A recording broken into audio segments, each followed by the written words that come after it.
Startled at the racetracks, 17, Lin Wanyi held a lifeless look. After being shaken by the horse, she let out a blood-curdling screech before she fell off the horse's back. The surrounding people all let out a gasp of horror.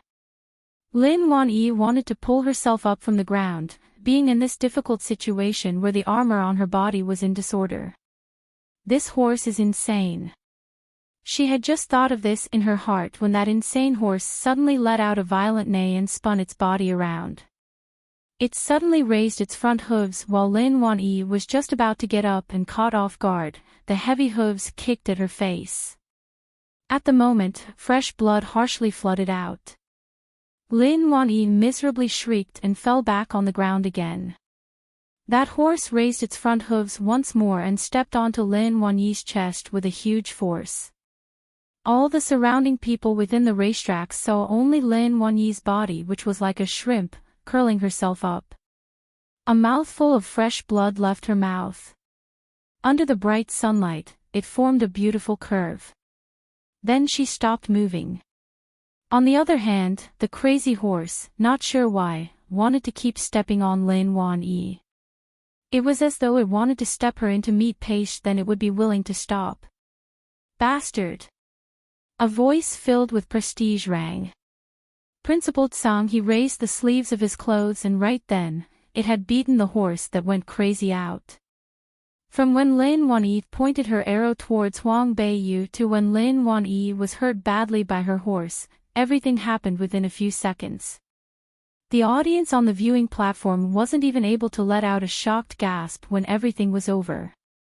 Princess Beiyu's arrow steadily shot into the target and the tail feathers of the arrow were still trembling. In the meanwhile, Lin Wanyi's arrow hadn't shot into the target. Instead, it shot towards Huang Beiyu, and Lin Wanyi, herself, had fallen off the horse. The person who lost, without a doubt, was naturally the future Jing Wangfei. This moment, randomly, within the viewing platform, actually rarely any people revealed a look of sympathy towards Lin Wanyi. She laid on the ground with her whole body covered in fresh blood. Lin Wanyi, whose face was nearly ruined by the horse hooves, could be said as an appalling scene. Principal Tsang. He immediately rushed over, propping out the wind-attributed boundary in order to heal Lin Wanyi. Within the official competition, although Lingyang College will lose its faces, when a student is injured, they must heal them. Huang Beiyu got off from the horse's back and took out the arrow from her shoulder. This action brought out a lot of blood, but she just slightly furrowed her eyebrows. The face's serious coldness hadn't been rid of and she looked at Lin Wanyi with a gloomy look. Even if she didn't die, she needed to make her handicapped. Humph! Is it you who is behind this? A voice shouted loudly. It was Government Minister Lin's elder master, Lin Ziqing. He watched as his actual sister had endured such a heavy injury, then looked at Huang Beiyu, who held a gloomy look. Right then, he thought it must be that his sister was plotted against by her. Before the competition, he had heard Lin Wanyi mention that this Huang Beiyu is a sneaky girl. That day on the arena, it's because she had played tricks that led her to win against Xue Meng. During that time, Lin Wanyi was worried that in this competition, Huang Beiyu would also play tricks. He thought that under everyone's eyes, Huang Beiyu, who is a useless person, no matter what methods she had, she wouldn't be able to play tricks. But, his sister, who is a grand silver warrior, actually lost to this girl who was not heard of. This type of result, other than Huang Beiyu playing tricks, what other explanation could there be? Lin Ziqing pulled out his sword, pointing it to Huang Beiyu. You used despicable methods to win my sister, I won't let you go. Ziqing, stop! Government Minister Lin hollered. That Lin Ziqing didn't care. Government Minister Lin turned his head around to see the Crown Prince walking over with a gloomy face. His heart felt heavy right then. Startled at the racetracks, 18, this Huang Beiyu is part of the imperial family. No matter what reason there is, Crown Prince will definitely be on Huang Beiyu's side. Zicheng, place your sword away. What happened today? I believe the Crown Prince and Principal Tsang he will distinguish between the right and wrong and give your sister justice. Government Minister Lin's voice was filled with authority. That Lin Zicheng, no matter how much he didn't want to, was not a stupid person either. He naturally understood father's meaning and got ready to place his sword away, though with hatred. At this time, Huang Bei slowly raised the arrow in her hand which was covered in blood. Ding, she placed it against Lin Zicheng's sword. You are saying that I played tricks? The indifferent voice, cold eyes, slowly looked towards Lin Zicheng. That pair of eyes, cold yet indifferent, contained faint anger. It actually let people, from the bottom of their hearts, produce a feeling of chilliness. Lin Zicheng's heart couldn't help but feel weak. However, in order to cover this type of weakness, he still hollered, "Is that not the case?" He refused to believe that a useless person was able to win against his sister. Huang Bei only thought this was amusing. These people, do they all choose to close their eyes? Where's the evidence? Lin Zicheng raised his head and with confidence, pointed his hand towards the insane horse. That horse suddenly turned crazy, which is the best evidence. Within the skills competition, all the horses have been through careful examination. Before the competition, all the horses are looked after by the horsekeeper.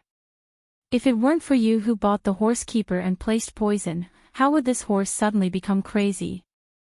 Huang Bei, originally, wanted to teach this arrogant guy a lesson and let him know what it is like to use sneaky methods, but when she suddenly heard him say this, the expression on her face turned subtle. Bought the horsekeeper, placed poison. Elder brother, you can't talk nonsense. How can that horsekeeper be bought? Once Lin Wanjun heard this, she hurriedly rushed over and pulled on Lin Zicheng's sleeves. She whispered. Lin Wanyi and Lin Jiqing were the pair of siblings born from the same mother, so he wasn't that close to Lin Wanjun. When he heard Lin Wanjun say this, he only took it as she, the daughter of a concubine, was jealous of Lin Wanyi who was favored, so she wanted to stop him from investigating thoroughly.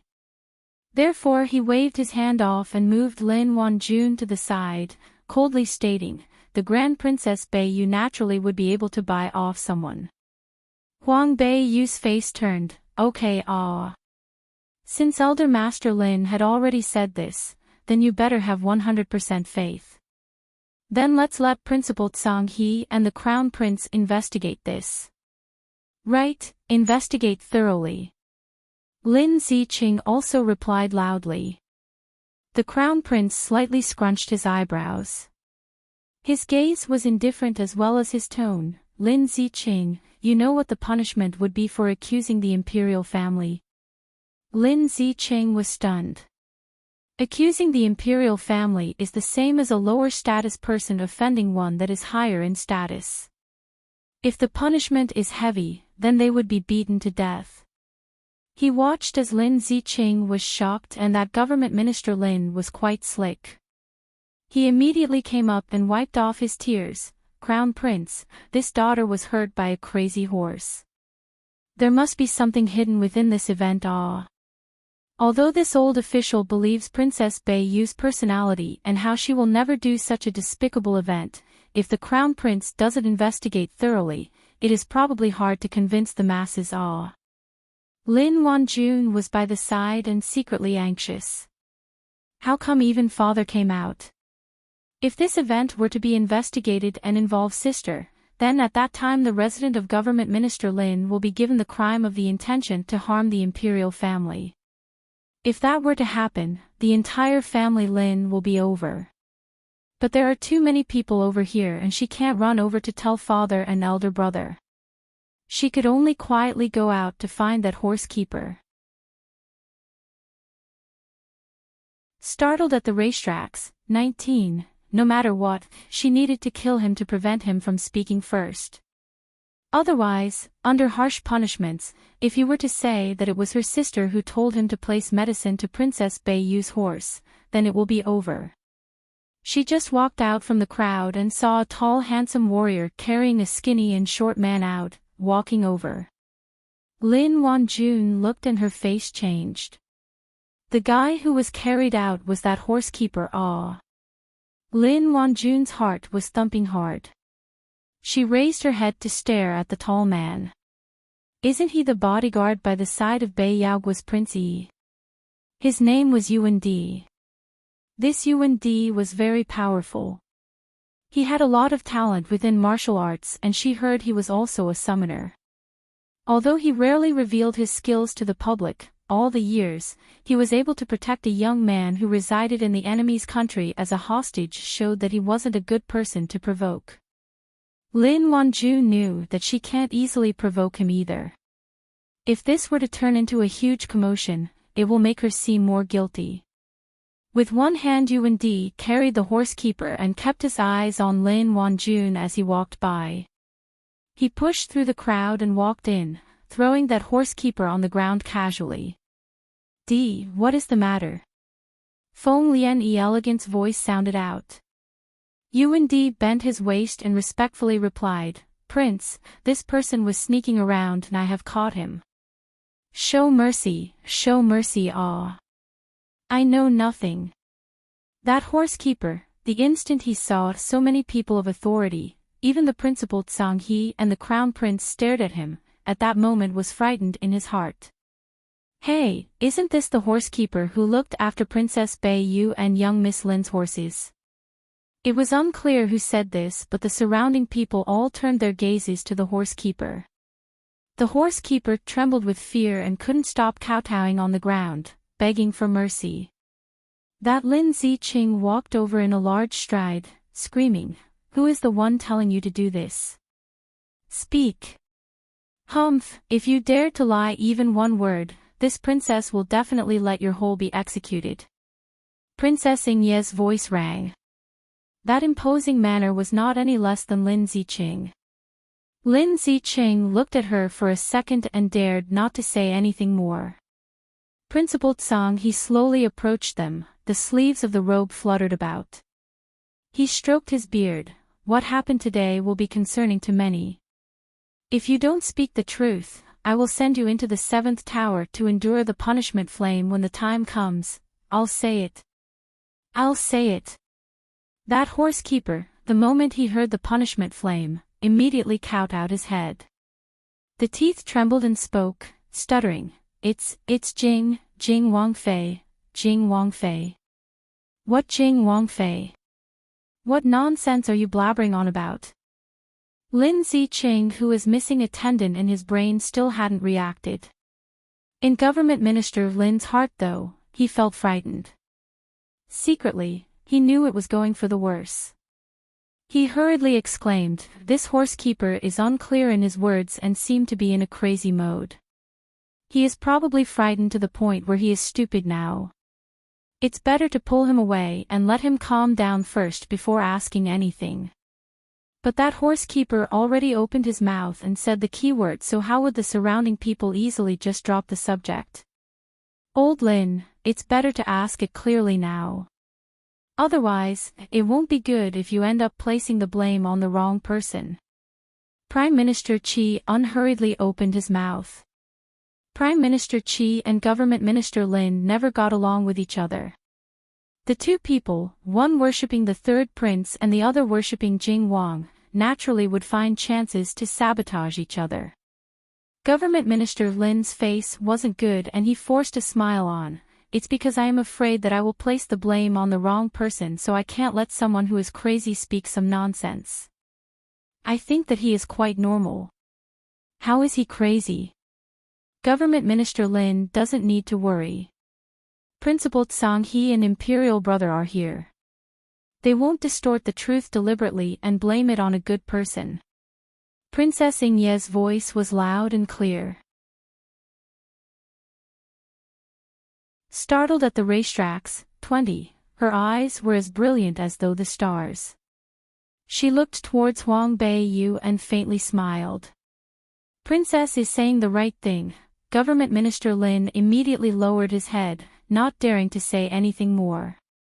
Princess Inyit slightly raised her chin and said to the horsekeeper, "Talk, what do you know?" When that horsekeeper saw Lin Wanyi that miserable ending, he knew she had lost her power. If he didn't say the truth at this time, he would have to bear the consequences with her. Therefore, he told them about how Lin Wanyi had ordered for him to place medicine to Huang Beiyu's horse. "You're lying. How could my sister do such a thing?" Lin Ziqing hadn't finished listening to this when he angrily shouted this out loud. He wanted to rush over and kill that horsekeeper with his sword. The horsekeeper was frightened to the point where he started climbing forward and hid behind Principal Zhang He. This small person didn't lie. Young Miss Lin gave me 50 gold coins and said that after it's done, she will give me another 50. Once the words were out, everyone gasped. They all looked towards Government Minister Lin with an unknown look. Who knew the residence of Government Minister Lin, who was known for its strict manner and etiquette, had taught out such a cruel and despicable daughter? That Jing Wang was also blind, which led him to get engaged with a girl like her. For a while Government Minister Lin's face was red, then, later on, it turned white. But at this time, the Crown Prince and many royals/nobles were present.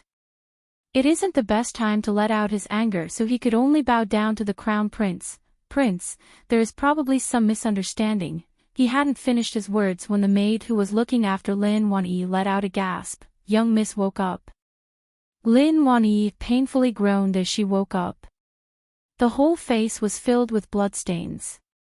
The lips were purple. She slowly opened her eyes, and the moment she saw the horsekeeper who kowtowed on the ground, everything in front of her seemed to turn black. She knew what she did was out. She wanted to raise her hand, trying a couple times. It was impossible. That horsekeeper exclaimed, "Young Miss Lin, I don't want your money. I am just begging you to let me go." Lin Wanyi spat out a mouthful of blood. The tears recklessly flowed out and she angrily stared at Huang Beiyu before she fainted. Lin Wanyi's behavior was the most powerful evidence. This meant that she did order for the horsekeeper to place medicine in Huang Beiyu's horse. Government Minister Lin almost fell to the ground and fainted as well. On the other hand, Lin Ziqing had no idea his impulsiveness and recklessness had actually revealed his sister's crimes, which led to his regret. The Crown Prince Zhang Yi coldly swept his eyes through the people of the residence of Government Minister Lin. He icily replied, "How does Government Minister Lin want to resolve this?" Government Minister Lin's face was pale white and unable to say anything for a while. However, many people by the side retorted, "Please, Crown Prince should act justly." Yes, Family Lin's people not only wanted to harm Princess Beiyu, but they had also accused the princess. Such despicable behavior is practically losing Nan Yigua's faces.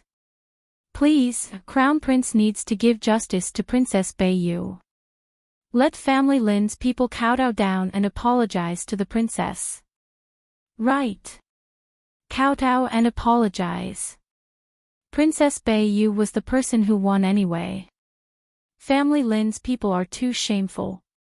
In the beginning, it was just the common people who created a disturbance, but later on, slowly, many of the noblemen and officials also joined in. Then, Prime Minister Qi had quietly ordered his own henchmen, and Prime Minister Qi's people also created a disturbance. The residents of Anghua Gong's people wanted to help the residents of the government minister, but that was impossible. At this time, it is much more important to save themselves. That Huang Beiyu was practically a bearer of ill luck. It seemed as though people who offended her will all bear bad luck for a long time. When Lin Ziqing heard these voices trying to form a disturbance, Lin Ziqing was so angry that his neck turned red. The baby phoenix's first cry. 1. How can I possibly kowtow and apologize to a weak person? On Kardi mainland, people used their strength to speak. The status of powerful people determined that they would be above normal people. A powerful person has the ability to freely control their actions. Therefore, even if someone tried to force them to surrender under power, they could also choose not to lower their heads. Due to this is the reason for Shui Meng and other people's existence. Their strength was powerful, so does it really matter if they bullied a couple weak people? Those who do not have strengths would never have the ability to speak up. Lin Ziqing looked at Huang Beiyu from above. He had a big and tall figure. Huang Beiyu's figure, in his eyes, naturally was not worth seeing. The disdainful look led Huang Beiyu to slightly squint her eyes. Weak person. This phrase used on her body was a completely big joke. She casts a side glance towards Lin Ziqing. If I am not a weak person, then you will kowtow and apologize to me. Lin Ziqing raised his eyebrows, chuckling out loud as though he heard the funniest joke in the whole world. You said you are not a weak person. Your reputation of being a useless person, who of Nanigua doesn't know? You want to deceive this young master? When Lin Ziqing replied, many people in their hearts also agreed. After all, the rumors of Princess Beiyu being a useless person had been there for a long time. When Princess Zhang passed away, many people felt regret and helpless. Many people's hearts felt regret that if Princess Beiyu even had a little strength, she wouldn't be insulted by Lin Ziqing to this point. No matter the type of gazes the surrounding people held, Huang Beiyu just raised her head and looked straight at Lin Ziqing. I'm going to ask one more time. If I am not a weak person, will you kowtow and apologize to me? Lin Ziqing also placed his smile away. He was always proud of his talent in martial arts. Right, if you can really win me with real swords and real spears, I will immediately kowtow you and apologize. The corner of Huang Beiyu's mouth slightly tilted up. You said this yourself. Right. Lin Ziqing was rather arrogant. Huang Beiyu turned her head around to look at the Crown Prince Zhang Yi and Principal Zhang He as well as Xiaoyao Wang. Please, everyone be witnesses. Zhang Yi and Principal Zhang He were slightly hesitant before they nodded their heads. On the other hand, Xiaoyao Wang looked at Feng Lianyi, then opened his folding fan, elegantly stating, I am very willing to serve for Princess. Feng Lianyi stared at Lin Ziqing, a little sympathetic. This stupid person who is missing a muscle was still immensely pleased with himself. He didn't even know he walked right into a wolf's trap. From the start, he was plotted by Huang Beiyu and he had no idea. Now, he still wanted to compete against her. What a stupid person who knew nothing. Huang Beiyu, this girl, was also quite sneaky. She was practically bullying a stupid person. Huang Beiyu threw the arrow which was covered in blood. With her left hand, she picked up the horse whip and whipped. An exploding noise suddenly rang in the air. This frightened Lin Ziqing. You want to use your left hand to fight with me? Lin Ziqing's face all of a sudden turned heavy. A feeling of shame rushed forth. Huang Beiyu faintly said, using my left hand is already praising you. If this was under the situation in which she used her actual strength, Lin Ziqing this type of small character, with one finger she can kill him. Lin Ziqing's face was red and green at the same time for a while.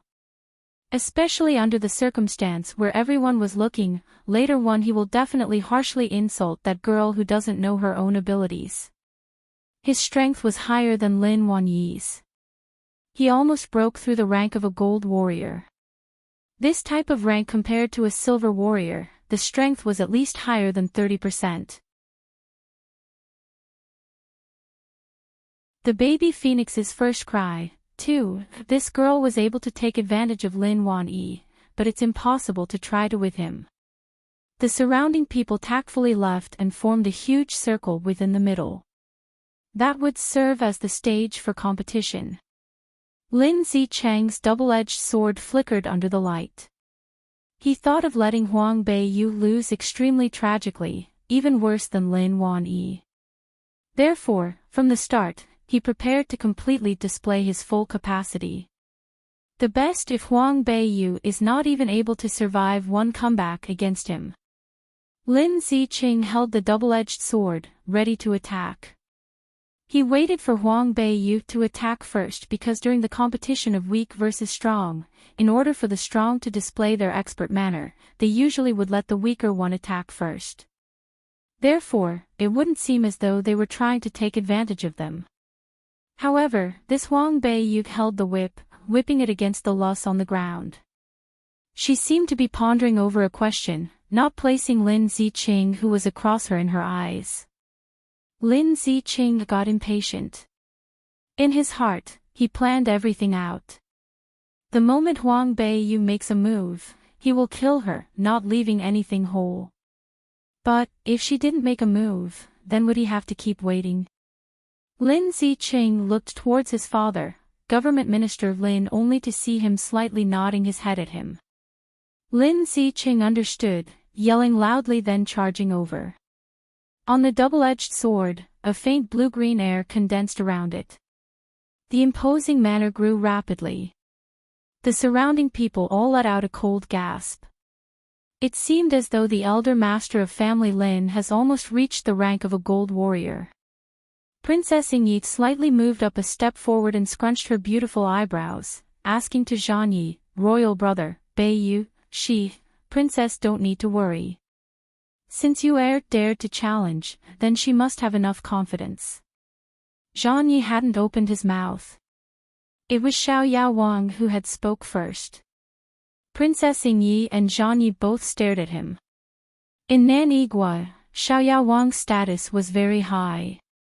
Plus this person didn't care about fame and fortune. He was free and confident, uninhibited. He was admired by many. Even the crown prince whose nature was to be indifferent and cold held some respect towards Xiao Wang. Once they heard Xiao Wang say this, it was more useful than hearing it from any other masters. Zhangyi was slightly relieved. Princess Yingyi peered at Feng Lianyi who stood next to Xiao Wang. His body of white was whiter than snow. The clothes clear and bright as though untainted. He faintly smiled whilst looking at the stage. He seemed to be worrying about nothing either. They all have confidence towards Huang Beiyu. Swish, it was the sound of the sword streaking across. The harsh strength hitting directly at the face. The sword hadn't reached the face yet, but the vital energy of the sword was as though a sharp knife, coming straight for her face. This move was indeed rapid and cruel. It was tricky and sinister, not showing a bit mercy at all. The young girl who stood in front was indifferent as though frost. The cold eyes glanced at the tip of the sword. Suddenly, she was as though flowing cloud, moving back a couple steps. The jet-black hairs seemed like smoke as it floated around and at that moment, disappeared from the eyes. Lin Ziqing was surprised. He widened his eyes, not daring to believe what he just saw. That move with his sword was quick and harsh. He unexpectedly threw himself at nothing and almost fell flat on his face. Where is the person? Elder brother, be careful of your back. Suddenly Lin Wanjun shouted loudly. Lin Zicheng's heart shivered. A feeling of chilliness slipped from the tip of his heart. He naturally wasn't a weak person. He hurriedly spun himself over and waved his sword over. But, Pia, the hard sound of the whip slamming against something. Lin Ziqing hadn't reacted over when the face was already scorching with pain. That horsewhip wasn't playing when Huang Beiyu had whipped it. How powerful was that strength? Only Lin Ziqing who was beaten by it would be able to say so. The baby phoenix's first cry. 3. He was slightly terrified then turned angry. The surrounding people were also shocked, especially the masters. Their eyes were vicious and saw from Huang Beiyu's dodge and how her body had disappeared that it is probably something that only the rank of silver warriors was able to do. If this was the case, Princess Beiyu not only wasn't a useless person but she had always been a silver warrior in secret. She must really know how to restrain herself then. In order to become a warrior, the process was definitely going to be difficult and complicated. How did she practice this without the people of family Xiao knowing? Of these people, it was family Zhao's people who were shocked the most. Xiao Zhongqi, who was also a silver warrior, widened his eyes. After half a minute, he deeply shouted, "This is impossible." Xiao Yun's face was also not looking good. Her lips were turning white and replied after a bit, "Elder brother, based on your strength, would you be able to suddenly disappear like what she did?" Xiao Zhongqi acted as though he had choked on something, a feeling that his throat was being suffocated. For a good while, he couldn't say a single word. Would he be able to do it? Based on his current silver warrior strength, his speed did indeed meet a current state, but the moment when Huang Beiyu had vanished, her hairs were dragged in the air and left a black shadow. This meant that her entire body hadn't depended on the extreme speed to dodge, but she really actually suddenly disappeared. Xiao Zhongqi was frightened within his heart. If before during the competition of Huang Beiyu and Lin Wanyi, he thought that was based on luck, then now, he completely didn't dare to think that. The first time is luck and the second time is also luck. Then how about the third or fourth time? Who knew the third sister is such a powerful person? Xiao Zhonglei mumbled. In his voice, it contained some childish envy along with some secret regret. All these years, the person who he didn't place in his eyes, was actually such a powerful person. At the same time, when his heart felt unbalanced, he was also insecure. Because this meant that Huang Beiyu isn't a useless person anymore. She was not the young girl that he thought he could control her feelings as he wished anymore. He watched as his elder brothers/sisters and father all held a heavy expression on. In his heart, there seemed to be a rock pushing him down. The surrounding audience let out a scream once more. That Lin Ziqing had used his entire strength a couple times already, but each time has been cleverly resolved by Huang Beiyu. No one was able to see her actions clearly, but they only felt as though each time their eyes were dizzy. Her whip was already past the heavy vital energy of Lin Zicheng's sword, and it whipped against Lin Zicheng's face. Pia, Pia, Pia, adding on to the whip from before, it was a total of 4 whips. All of them whipped on Lin Zicheng's that handsome face. It was rapid and harsh. When it whipped on his face, it turned his face bloody and his handsome appearance was ruined. Disgrace. This was a completely undisguised shame. Towards a powerful person who was about to hit the gold warrior rank, if the same body part was attacked twice, it was an extremely huge insult. While Huang Beiyu had whipped him on his face 4 times. What does this mean? All the people's heart thought of the same thing, difference. The difference between strengths. Under this type of situation, this meant that the difference between the 2 people's strengths was too big. That Lin Ziqing from before to now hadn't even touched the corners of Princess Beiyu's clothes. On the stage, Lin Zicheng's forehead was filled with sweat. His whole face was covered in bloodstains. He panted as though a cow. The eyes were red due to anger and he harshly glared at Huang Beiyu. That dramatic look compared to Huang Beiyu, who was calm and relaxed, could be considered as a complete contrast. The baby phoenix's first cry, for the cold and indifferent eyes slowly raised up. The clear and icy light was as though the blossoming of morning stars. That clear but icily arrogant temperament struck at the will of the people. The whip in her hand whipped hard and let out an exploding noise. Lin Ziqing clenched his teeth and he revealed an ominous glint within his eyes. He suddenly changed his offensive move and raised the tip of the sword, pointing the sword towards the sky. The faint blue-green vital energy of the sword tossed dramatically. The vitality followed the arm and flowed into the double-edged sword. The vital energy within the sword slowly turned into a fiery red color. The fire attributed vital energy.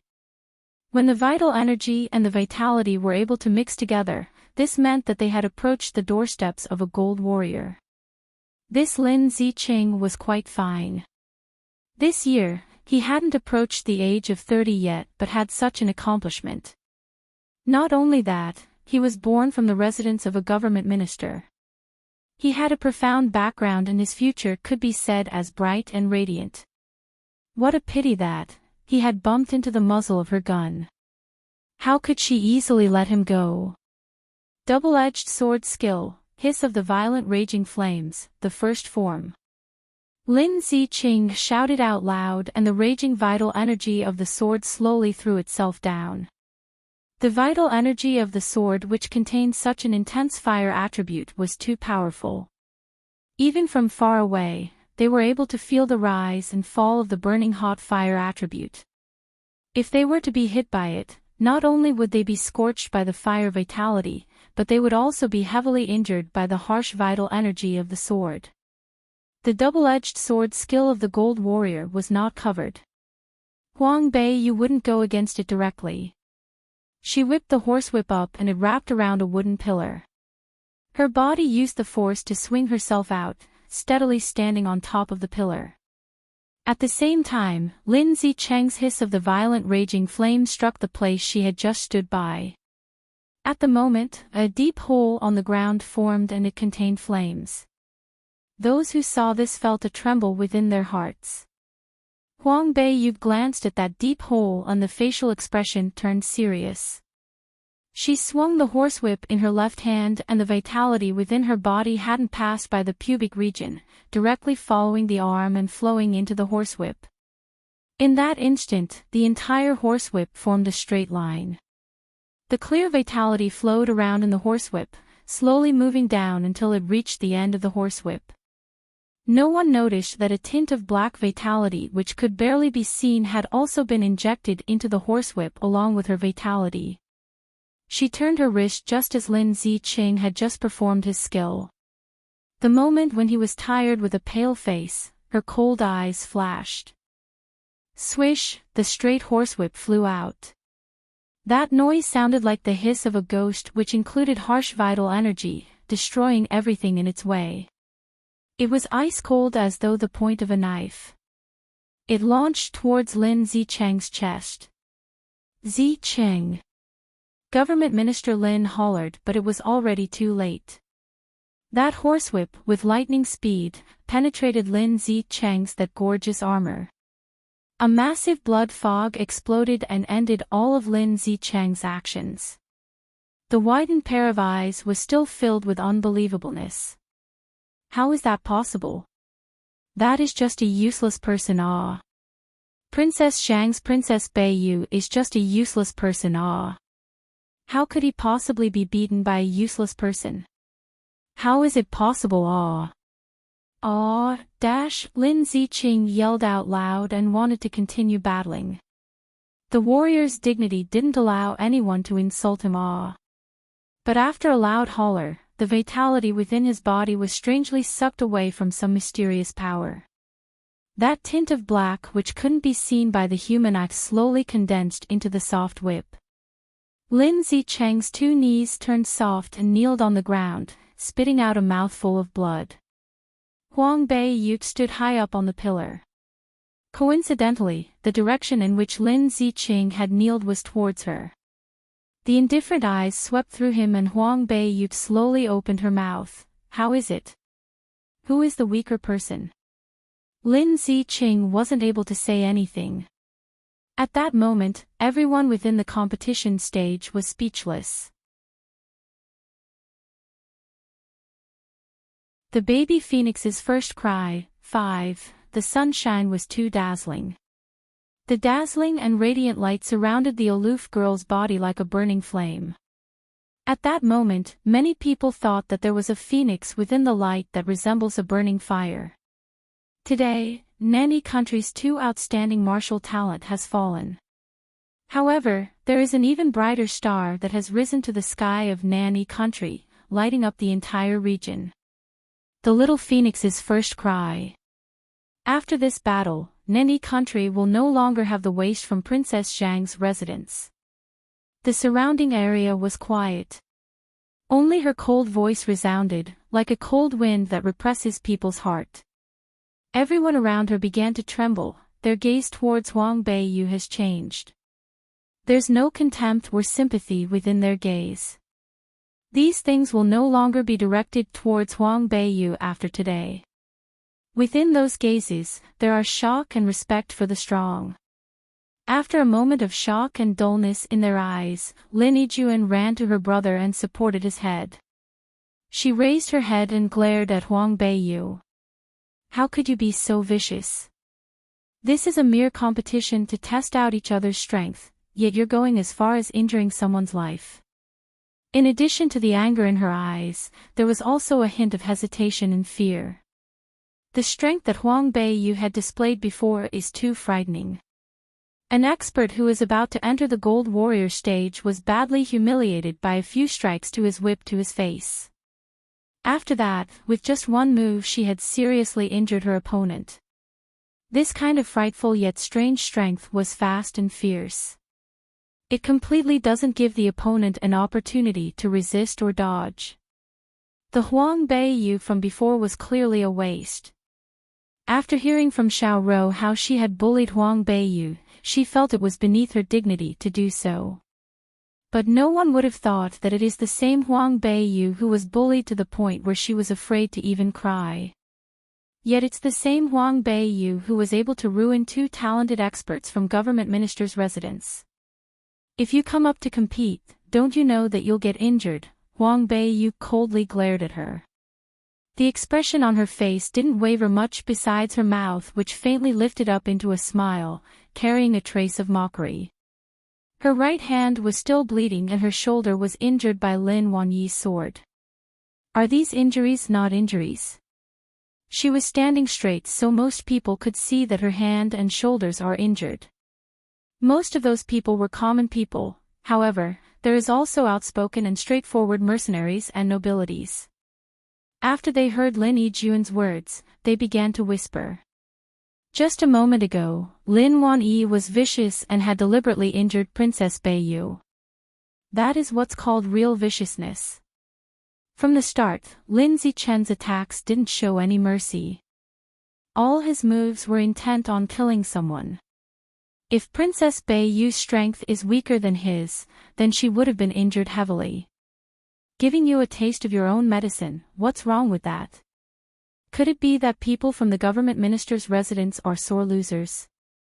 Who would have thought that the people from the grand government minister's residence would do things secretly in the dark? They would secretly shoot out an arrow and couldn't handle it when they lose. What is this called? Hey! Speak in a low voice. She's Prince Jin's Wangfei. She has the support of Prince Jing in Guogong's residence, that's why she's so arrogant. TSK, the crown prince hasn't even spoken yet, so what if it's Prince Jin? The lively discussion and comments immediately ignited the atmosphere. In the Cardi continent, the strong is respected. What they hate the most are people who use despicable means.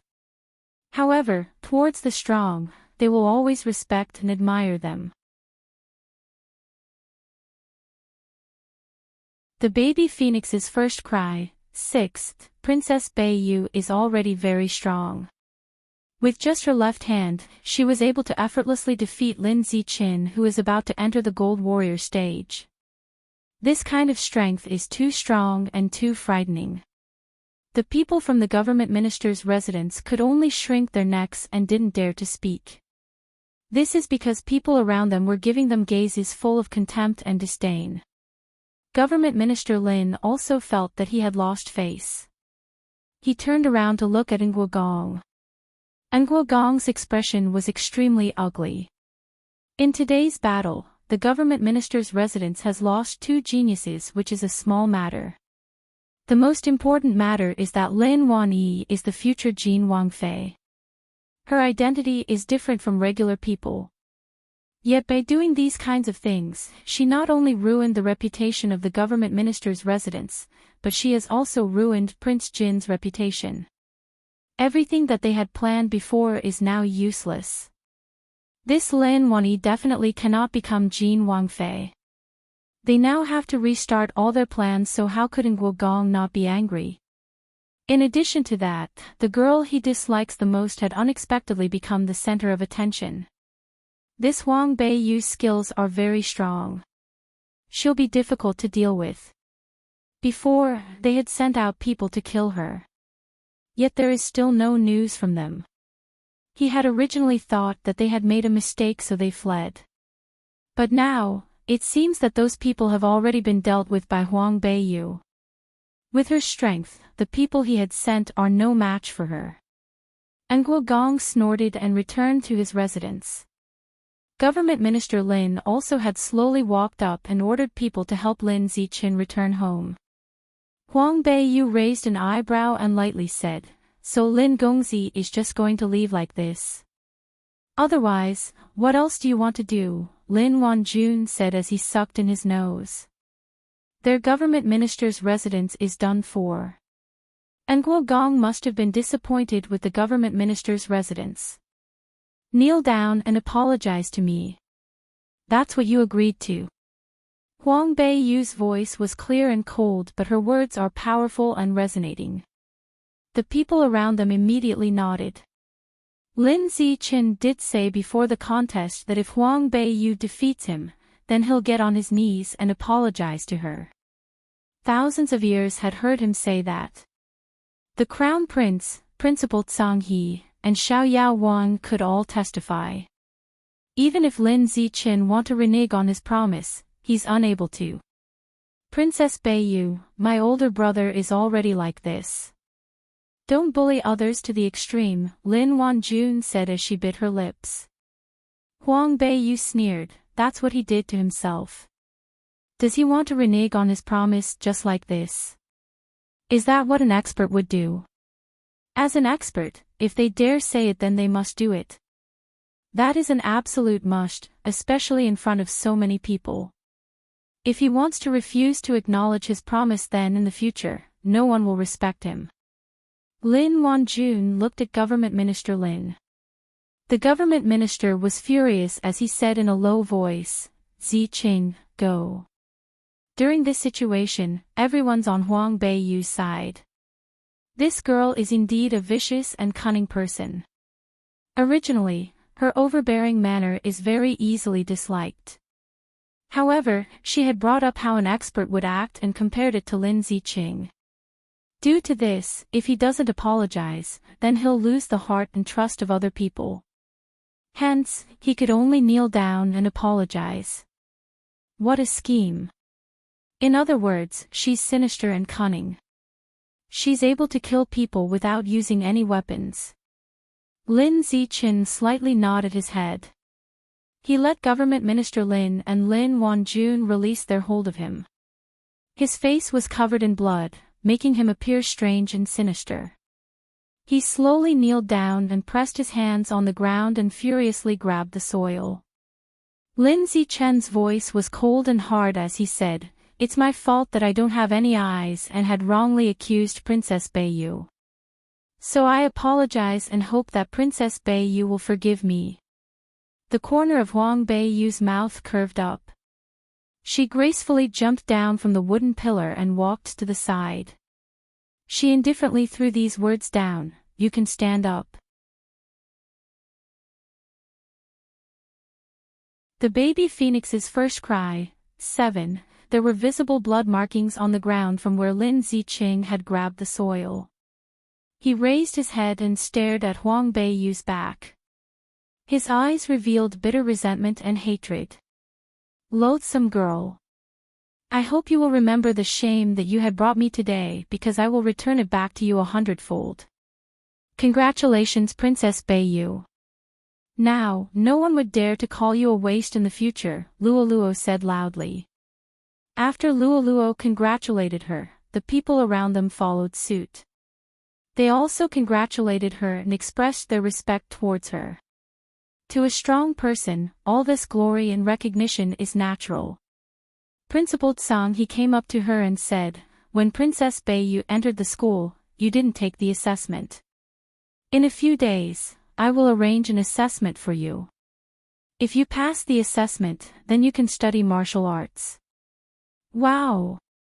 Princess Beiyu is also a martial warrior now.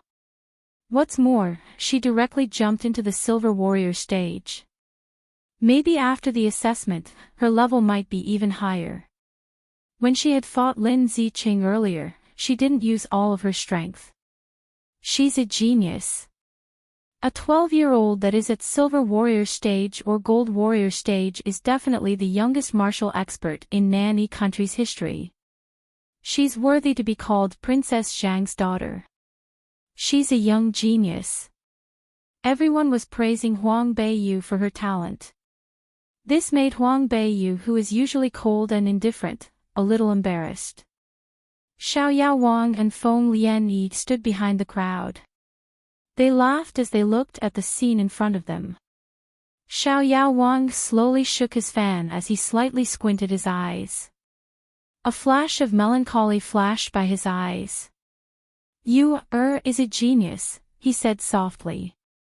If Princess Zhang knows, then she probably wouldn't have died so uneasily. The dead has already departed. Wang Ye, don't worry about the dead.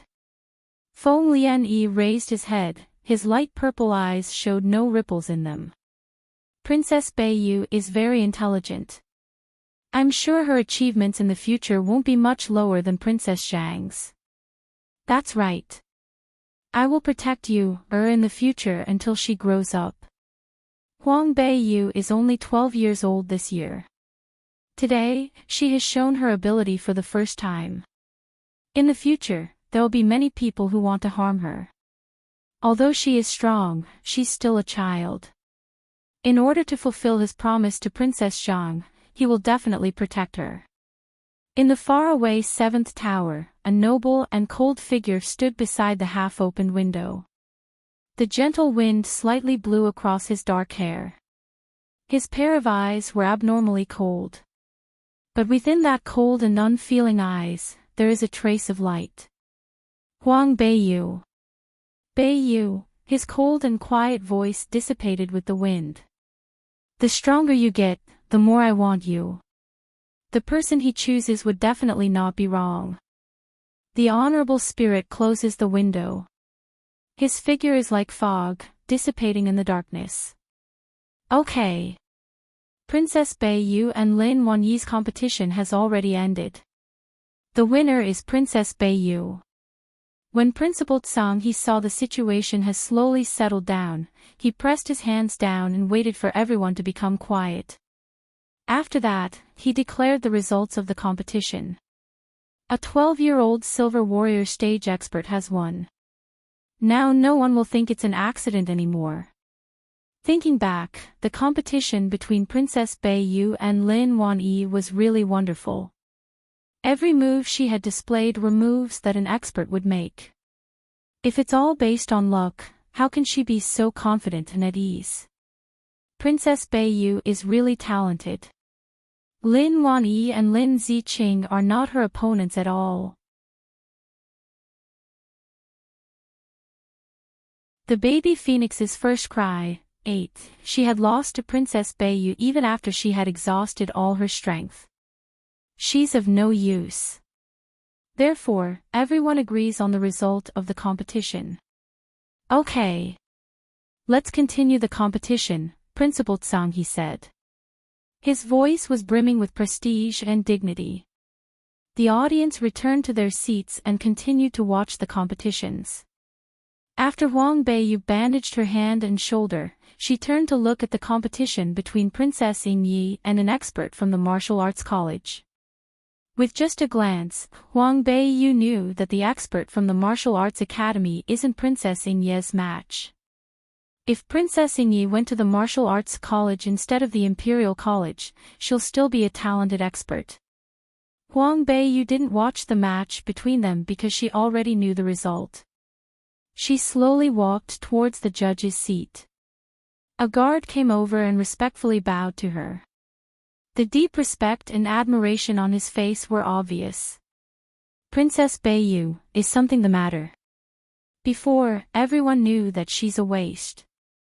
But now, she had suddenly become a talented expert. When people think of this, they were inspired by her. How much effort had she put in and how much difficulties had she faced? Therefore, people's respect for Huang Beiyu is much deeper than their respect for a regular expert. I want to talk to Principal Tsang He. I must inconvenience you to ask him. Thank you. No problem. The guard immediately became excited when he heard such courteous words. He would have never thought that such a talented expert would be so polite. No wonder she is the daughter that Princess Zhang has raised. This made people respect her from the bottom of their heart. The guard walked to the judge's seat and whispered a few words into Principal Tsang He's ear. Principal Tsang He got up, like an immortal. He walked over to Huang Beiyu with a kind smile. Princess Beiyu, is something the matter? Huang Beiyu greeted Principal Tsang He and said, Principal, I really like to stay in the Imperial College and learn about poetry and etiquette. This is also what my mother wants for me. I want to ask Principal Tsang He not to transfer me to the Martial Arts College. She really likes how quiet and peaceful the Imperial College is. What's more, the classes that she's taking there isn't all useless. Although one's martial arts would increase significantly if they enter the Martial Arts College, Huang Beiyu still hasn't been able to condense any vitality up till now. The things that are taught in the Martial Arts College isn't suitable for her. If she transfers there, it'll just be wasting her time. After listening to her words, Principal Tsang He was slightly surprised. This was because he had never encountered any students that didn't want to enter the Martial Arts College. If a regular student had heard that he or she could enter the Martial Arts College, he or she would be extremely excited. However, he respects a student's wishes. If Princess is sure about this, then I'll respect your decision. Thank you, Principal. Huang Beiyu bowed towards him. When she raised her head, her gaze was at the faraway 7th tower. She asked, Principal, I want to as if the students from the Imperial College would be able to enter the 7th tower to look at ancient books and scrolls. Principal Tsang He kindly smiled. Naturally, they can. But the books that the students in the Imperial College would study are located in the library in the Imperial College.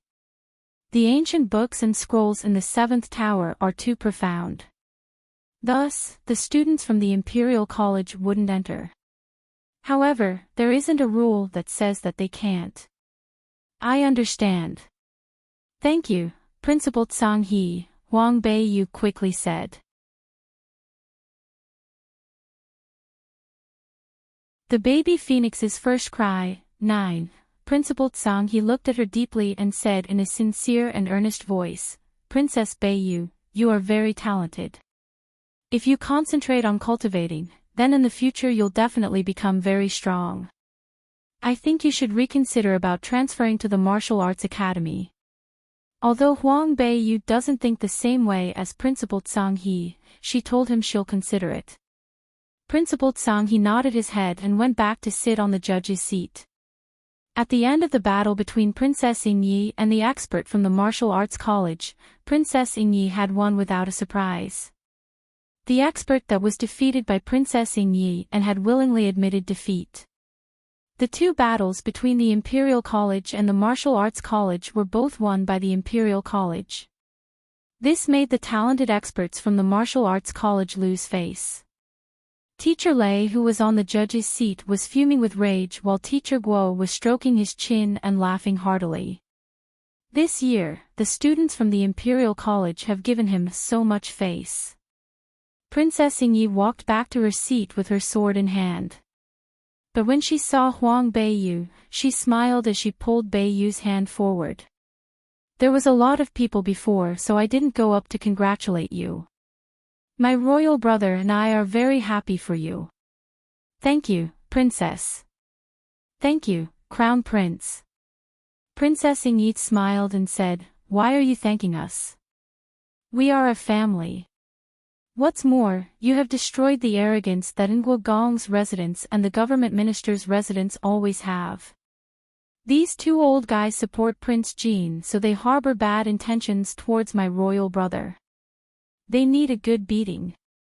For a long time, Government Minister Lin and Nguogong are jackals of the same tribe. In addition to Government Minister Lin and Nguogong's side, there is also Prime Minister Qi. In Nanny country, these two groups both harbor ill intentions towards the crown prince. However, a few days ago, Huang Beiyu had killed Xue Meng. Shortly after that, Nguogong's treasure was stolen. In a short time, people from Nguogong's residence can't be as arrogant as they were before. Presently, the two talented geniuses from government minister's residence have been crippled by Huang Beiyu. Now, they have been beaten to the point where they can't lift their heads up. After hearing this, the experts who have been relying on the government minister's residence would probably break their ties with the government minister's residence. It doesn't matter which residence they would join. As long as they're able to take away the arrogance from Nguogong's residence and the government minister's residence, then it's for the best. Even though this was unintentionally caused by Huang Beiyu, Princess Yingyi was very happy. Princess Yingyi took Huang Beiyu to sit at where the royal family would sit. However, the Shao family wasn't seated far from where the royal family would sit. This is because by using Princess Zhang's name, they are able to be seated close to where the royal family is. As Huang Beiyu walked past them, the group of people sitting there started to become nervous. Xiao Zhongqi and Xiao Yun immediately put up their guard as they looked at her. After so many years of bullying her, they don't believe that she won't come and seek revenge. However, unexpectedly, Huang Beiyu didn't even spare a glance at them. She walked straight up to the crown prince and was about to bow when Zhang Yi raised his hand and said, "No need to be too polite." Princess Yingyi and Huang Beiyu sat together. Princess Yingyi said, "Royal brother, how was Beiyu's performance before? Isn't she very strong?" Zhang Ye's complexion wasn't too good. His face was slightly pale. But after hearing Princess Yingyi's words, the corners of his mouth slightly raised. Zhang Yi rarely say words of praise to others, but he said, "Very good." Royal brother rarely praises others, Princess Yingyi mischievously said. Huang Beiyu looked at Zhang Ye's face and was secretly worried. Why is his complexion still so pale? It seems that he still wasn't able to detoxify the poison. Was 100 poison pill not effective at all? The baby phoenix's first cry, 10, is the crown prince's body not well? Huang Beiyu couldn't help but ask. Princess Yingyi knows that the crown prince has a cold and detached temperament and doesn't like to talk to others. Hence, she spoke first and said, "It has been chilly these past few days, so my brother caught a cold. His body is somewhat unwell." Huang Beiyu looked at Princess Yingyi. Princess Yingyi's eyes were clear and bright, it doesn't seem like she's lying. Huang Beiyu was puzzled, could it be that he didn't tell Princess Yingyi? Didn't he tell her that he had told the emperor and that he also went to Xiaoyao Wang to look for solutions? Could it be that he said all those just to comfort her? When Huang Beiyu thought up to hear, her mood became heavy. "Princess Beiyu, who's your master?" Zhang Ye's voice faintly sounded. "My master doesn't like it when I mention him in front of others. I hope you understand.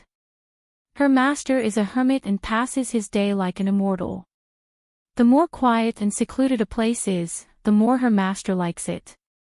Hence, people from the outside rarely heard about him. However, the disciples that he teaches would all become one of the very best experts in the world." Zhang Yi nodded his head, but he secretly thought in his heart, she must be Shi Tian's disciple. That night, Shi Tian had told him that she had come here to repay Princess Zhang. But Princess Zhang has already died. Therefore, she could only repay her debt through Princess Beiyu. Huang Beiyu has been rumored to be a waste and her physique was special, so she couldn't condense any vitality. However, in the past few days, she was able to shock numerous people with her talent. How can someone become so powerful in such a short time? It would be impossible unless they receive the guidance of an expert. In order to repay the grace of Princess Zhang, Shi Tian would definitely do her best to teach Princess Beiyu. She's a confident and light person. Even if she had taken Princess Beiyu as a disciple, she still isn't fond of showing off. Your teacher must be very powerful to be able to have an apprentice like you.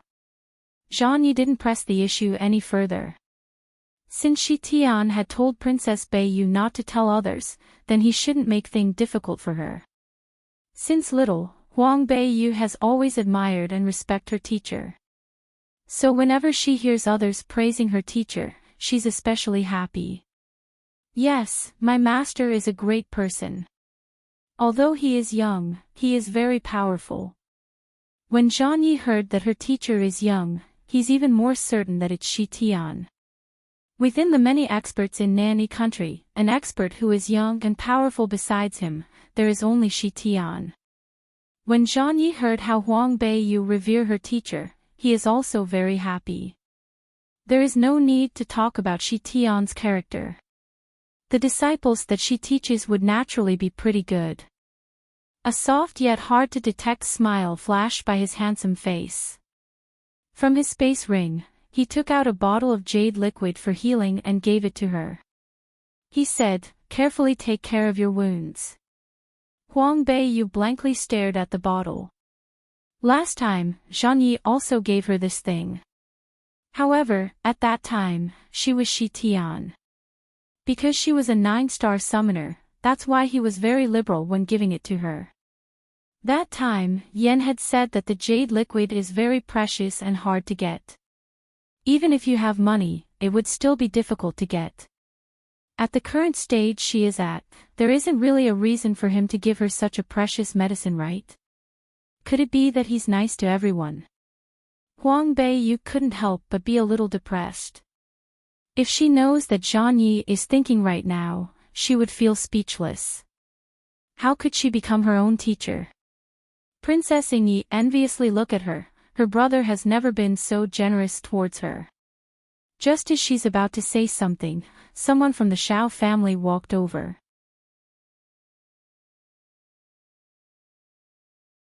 The baby phoenix's first cry. 11. The person that had come over was Xiao Yun. Because the crown prince and Princess Yi are here, she didn't dare to be arrogant. She respectfully walked over and gave them a bow. Princess Yi coldly raised her head to look at her. Although Princess Yi didn't say anything, her eyes were silently inquiring why Xiao Yun is here. Xiao Yun lowered her head, not daring to lift her head to look at them. She respectfully said, replying to the crown prince and princess, "My grandfather had asked me to come here to invite Princess Beiyu over to talk. The people from the Shao family doesn't have many achievements. Although Xiao Yuanqing is the emperor's brother-in-law, he doesn't hold much power in the royal court.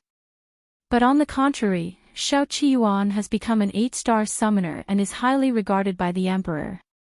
People who are strong are respected by the people." Zhang Yi slightly nodded his head and said, "Ask Princess Beiyu if she wants to." "Thank you, Your Highness." In front of the youngest genius of the Cardi continent, Xiao Yun was just a mere 3-star summoner. In front of him, she's weak and insignificant.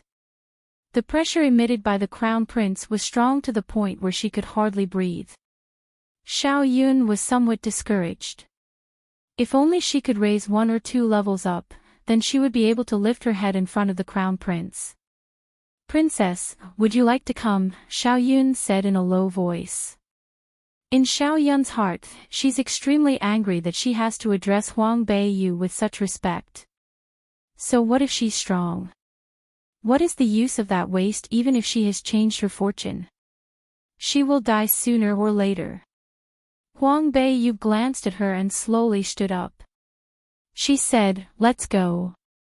Just as she said that, she gave the crown prince and Princess Yi a bow and left. Xiao Qiyuan wasn't seated in the audience seats, he was in the forest where the 7th tower is located. The forest was quiet, everyone had gone to see the competition, so no one is here. Huang Beiyu walked behind Xiao Yun. As she walked, she observed their surroundings to make sure that no one was hiding in ambush. It's not that she's overly suspicious. It's because, after so many years, her heart has become completely cold towards the people from the Xiao family. So what if they're blood-related? Her father, Xiao Yuanqing, couldn't wait for her to die. That Xiao Qiyuan has regarded her as a disgrace that has destroyed the Xiao family's reputation the moment she was born.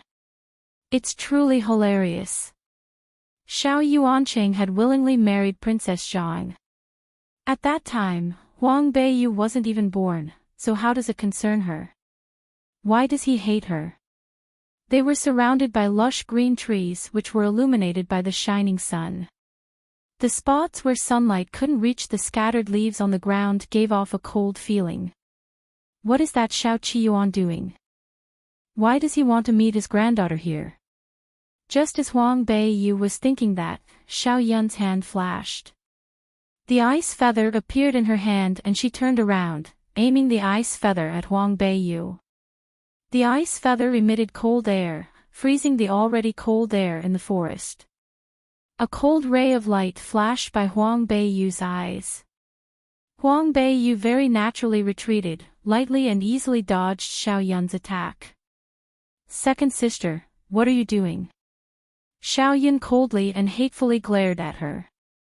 Because the first attack didn't succeed, she immediately attacks her again. The second attack was faster and fiercer as she aimed once again at Huang Beiyu. At the same time, she screamed, "Snow White Cat, come out!" The surrounding temperature decreased once again. A large white cat appeared in the forest. The leaves on the tree started to fall. The cat's eyes look very strange under the sunlight.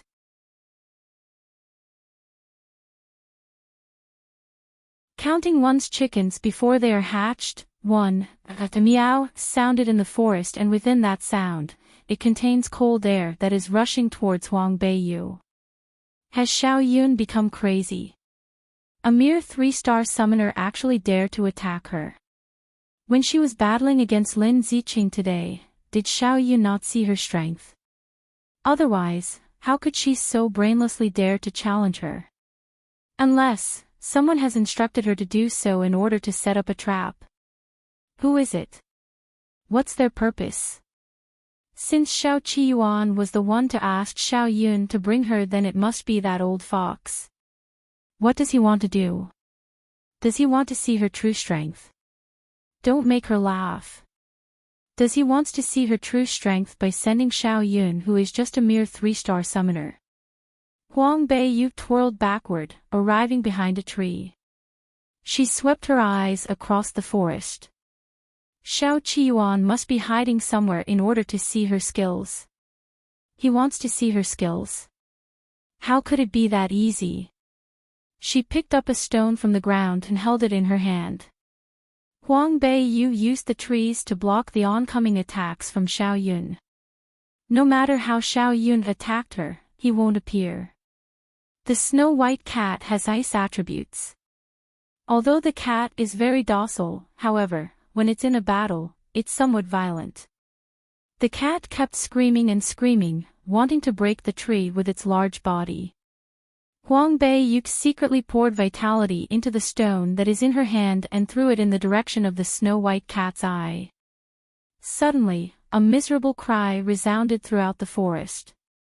When it comes to shooting games, even her master had praised her for her skills.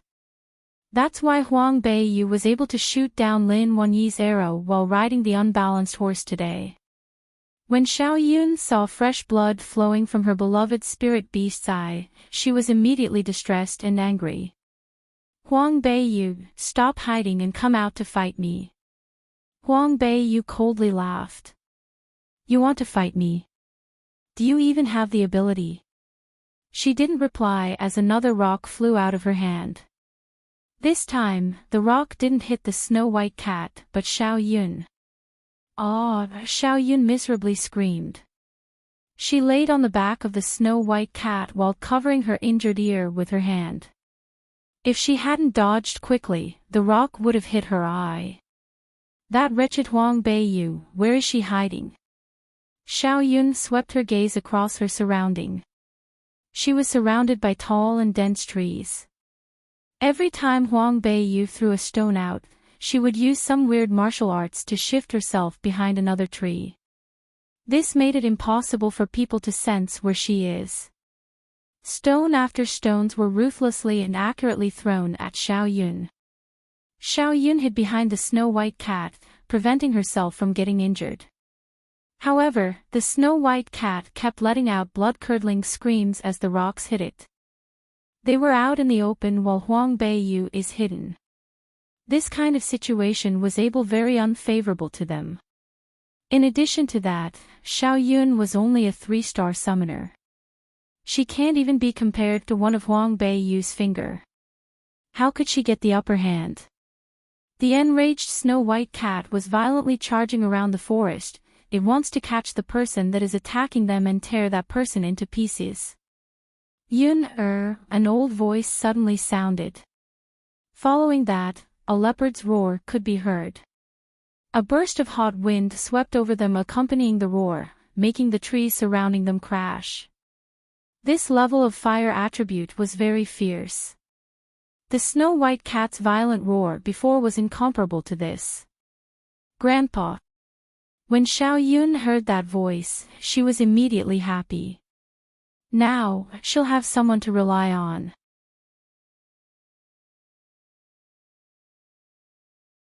Counting one's chickens before they are hatched. 2. Grandpa is about to teach her a lesson. She can no longer act arrogant. A black leopard with a fire burning on each of its feet stepped out from the depth of the forest. A majestic white-haired old man sat on the back of the leopard. His eyes were slightly close and he has an imposing demeanor like that of an expert. Xiao Qiyuan had just broken through the rank of an 8-star summoner. His spirit beast is the blazing leopard, which is a rank 12 spirit beast with the fire attribute. Although the size of the blazing leopard isn't big, its speed and attack power is very amazing. If a regular 9-star summoner meets Xiao Qiyuan, they'll have to eat a little loss. In the palace banquet before, Sima Guiyan, who is a 9-star summoner, didn't dare to provoke this old fox from the Xiao family. When Xiao Yun saw Xiao Qiyuan, she jumped down from the back of the snow-white cat. While holding her injured ear with her hand, she walked towards Xiao Qiyuan. Grandpa, that girl isn't coming out. I don't know where she is hiding and was plotted against by her. She's so despicable. Xiao Qiyuan slightly nodded his head and gave her a pill that he took out from his sleeve. He quietly said, "Put the pill in water and then crush it. After that, put it on your wounds and it won't leave a scar." "Thank you, Grandpa." Xiao Yun immediately took the pill. To a girl, their appearance is the most important thing. Even if there's a little blemish on her ear, Xiao Yun won't be able to bear it. "You can go home first, I will take care of the things here." "Yes, Grandpa." Since Xiao Yun was little, she would always obey her grandpa's words. She never dared to defy him. Although she really wants to see how Grandpa will teach Huang Beiyu a lesson, she's not in a hurry. Xiao Yun took the snow-white cat and quickly left the forest. Xiao Qiyuan rode the blazing leopard and slowly walked forward a few steps.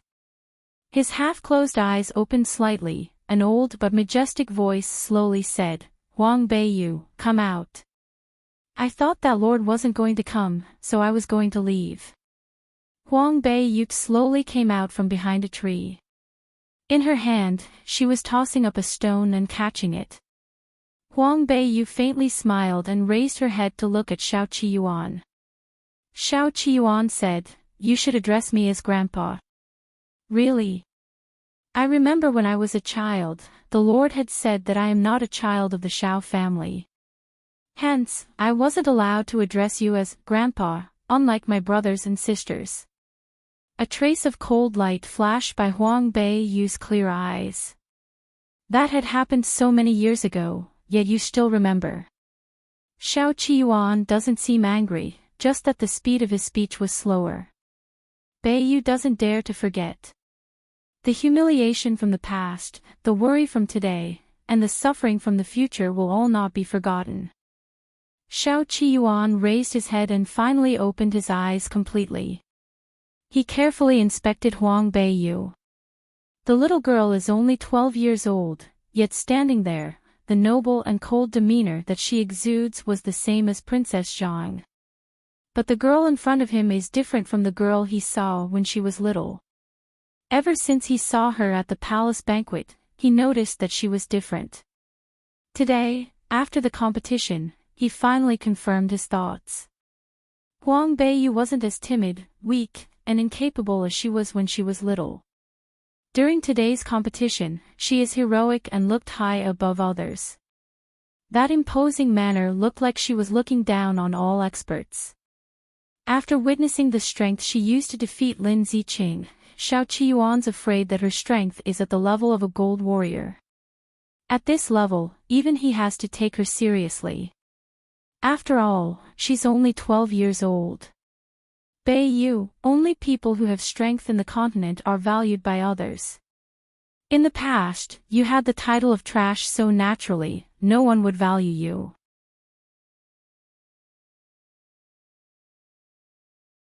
Counting one's chickens before they are hatched. 3. Beiyu, on this continent, only strong people are valued by people. In the past, you carried the title of trash so naturally, no one will value you. But now, it's different. With your current strength, it's enough for the Xiao family to cultivate you. Huang Beiyu slightly tilted her head and frowned. Cultivate. Xiao Qiyuan nodded his head and said, as long as you tell me who taught you those skills and who your master is, Grandpa promised that the cultivation books and secret books from the Xiao family will be passed on to you. Huang Beiyu raised one of her eyebrows and sneered in her heart.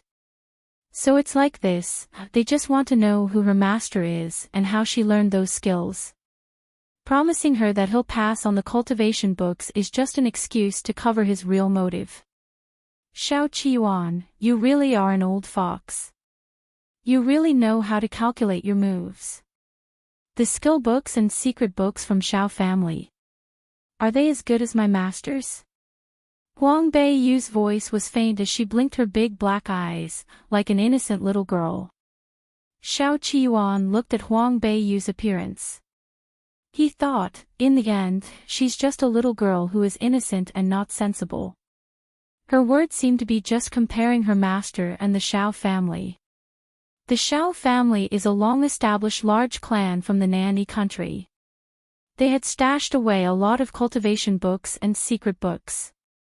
The number of precious devices, pills, and riches are also very significant. Huang Beiyu's master can't be an expert from a big sect. He can only be some high-ranking people who like to stay hidden. These people normally idle like a crane and don't have families. How can the things they have compare to their Xiao family? Xiao Qiyuan slowly said, today you probably saw Lin Zicheng's sword art/technique, Raging Flame's violent roar. With good sword arts, your strength will also increase a bit. You are now at the rank of a gold warrior, yet you still don't have any sword arts. Sword arts are skills of people who cultivate martial arts. When one reaches the rank of a high-level warrior, they'll be able to cultivate in sword arts. There are many sword arts in the Cardi continent. But the really powerful sword arts are hidden by experts and big families. Huang Beiyu indeed didn't see any sword arts until now. However, what she wants to cultivate isn't the path of martial arts. To her, sword arts aren't really tempting. But, she is still interested in the treasures that the Xiao family is hiding. Over the years, the Xiao family has received a lot of benefits from Princess Zhang's residence. Humph. Do you think those benefits are for free? My master hasn't passed me any sword arts, Huang Beiyu faintly said. A hard-to-detect sneer flashed by Xiao Qiyuan's eyes. Sure enough, her master is just a high-ranking person.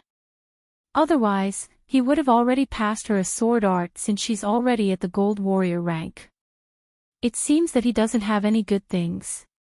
I have a high-grade sword art, flaming fire chop. If the vitality in your body is of the fire attribute, then I can let you cultivate this. The vitality of a person comes from their body. The vitality in Huang Beiyu's body has all been absorbed by the Blackwater Forbidden Prison. So she doesn't have any vitality in her body. The vitality she absorbs is all pure vitality that doesn't have any attributes. So as a summoner, she can summon the Ice One spirit bird who has an ice attribute. At the same, spirit beast that has the fire attribute, she can also suppress. Naturally, the sword technique that is for people with fire attribute, she can also cultivate. Xiao Qiyuan took out the sword art, flaming fire chop, from his storage ring. With a flick of his sleeve, he threw it to her. Huang Beiyu raised her hand and caught it. The sword arts of the fire attribute has fire vitality surrounding it.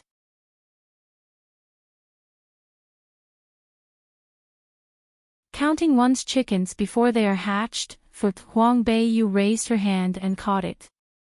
The sword arts of the fire attribute has fire vitality surrounding it. She opened the book and her eyes swept across the content in the book. You only have the upper volume, 1. Xiao Qiyuan said, with the ability you have now, you won't be able to cultivate the lower volume. When you almost finish cultivating the upper volume, I will give you the lower volume. If one only possess half of the sword art, they can't cultivate it at all. This Xiao Qiyuan is clearly regarding her as a stupid child. Huang Beiyu threw back the sword art book and said, the Lord can keep it to yourself, I don't need it. The expression of Xiao Qiyuan's face sank as he said, this flaming fire chop is already a high-grade sword art and yet you still disdain it. So what if it's a high-grade sword art? Even if it's God-grade sword art, with only half of the book, it's useless. Does he think she's a fool? Lord, I can't take a reward if it's not deserved. With such a high-grade sword art, how can I want it? Humph. You just don't want to say who your master, right? Xiao Qiyuan coldly snorted. He was clearly angered by her stubborn attitude. Huang Beiyu coldly looked at him and said, who my master is, doesn't concern the Lord. Don't forget, Lord has said that I am not a part of the Xiao family. You, Xiao Qiyuan was about to explode, but thinking about it, he would lose his prestige if he argues with a 12-year-old girl. Thus, he slowly said, Huang Beiyu, do you know that there are a lot of experts in the Kardi continent? If you walk out of Nani country, there is still a bigger world. Huang Beiyu nodded her head, of course I know. Xiao Qiyuan glanced at her and his heart was full of disdain. What can a little girl know? Since you understand, then you should know that no matter how strong an expert is, they can't proclaim themselves to be king. Only by relying on a large and formidable family, would one be able to run amok on this continent. A large and formidable family, Huang Beiyu wrinkled her delicate and pretty eyebrows.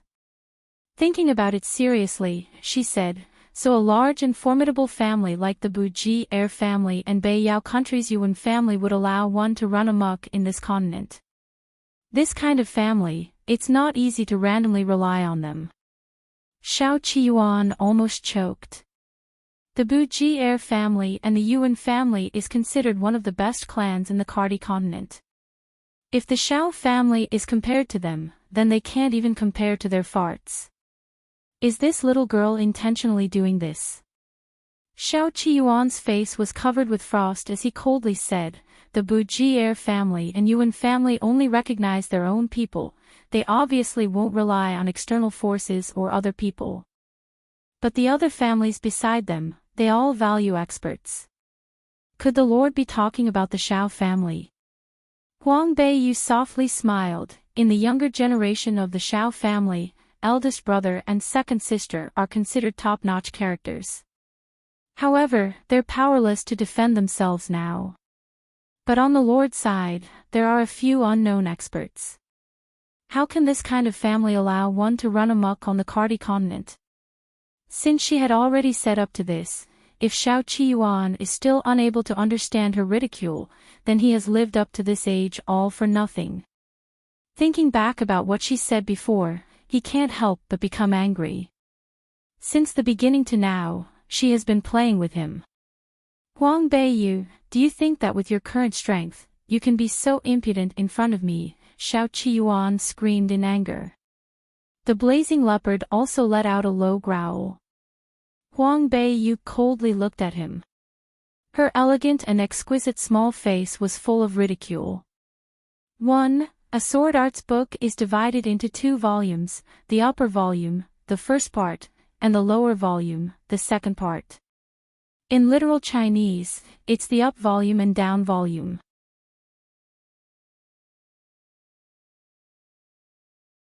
Counting one's chickens before they are hatched. 5. Huang Beiyu coldly looked at him. Her elegant and exquisite small face was full of ridicule. Just a mere 8-star summoner and a rank 12 spirit beast, do you think I put you in my eyes? Xiao Qiyuan's white hair suddenly spread around. In a towering rage, he screamed, Huang Beiyu. It's better if the Lord would address me as Princess Beiyu. You have to get used to addressing me this way, or else you'll blame this princess for not giving you face when you address me wrongly in front of other people. You're overestimating your abilities. Xiao Qiyuan's eye socket cracked. He was angered to the point where his face was completely red as he said, Today, this old man will kill you here. Kill me. We don't even know who will be killing who yet. Huang Beiyu coldly licked the corner of her lips. There is no one else in the 7th Tower Forest.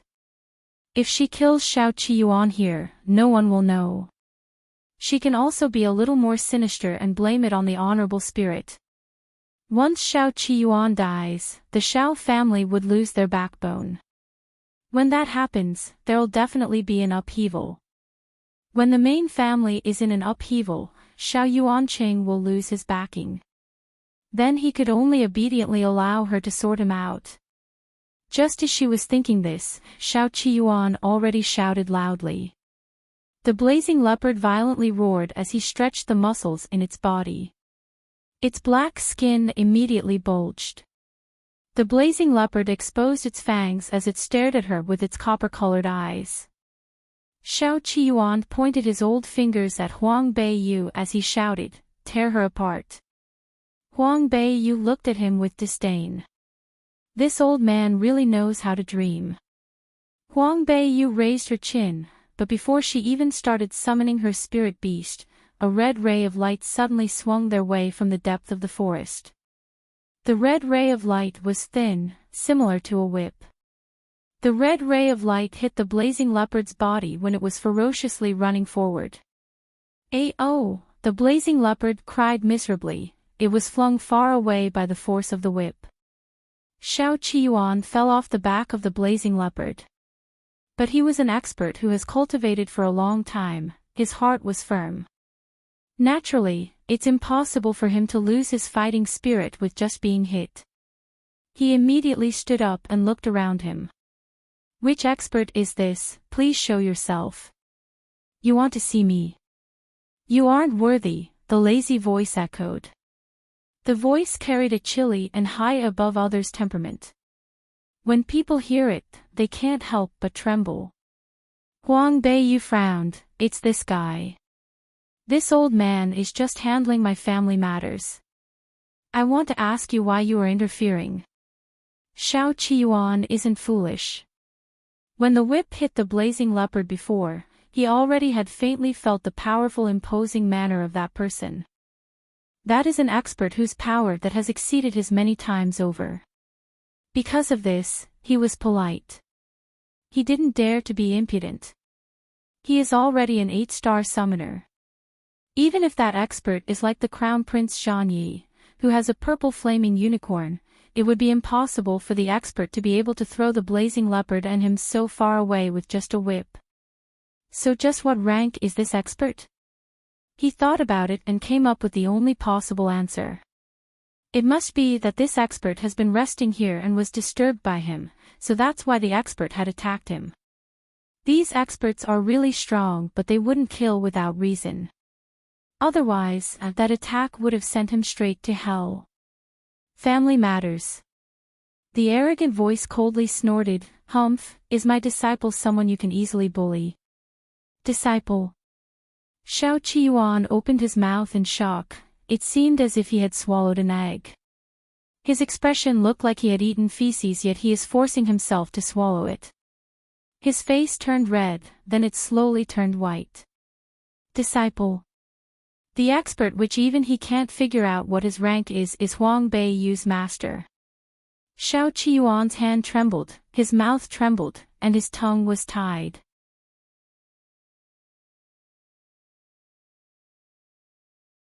Counting one's chickens before they are hatched. 6. Xiao Qiyuan's hand and mouth trembled, his tongue was tied.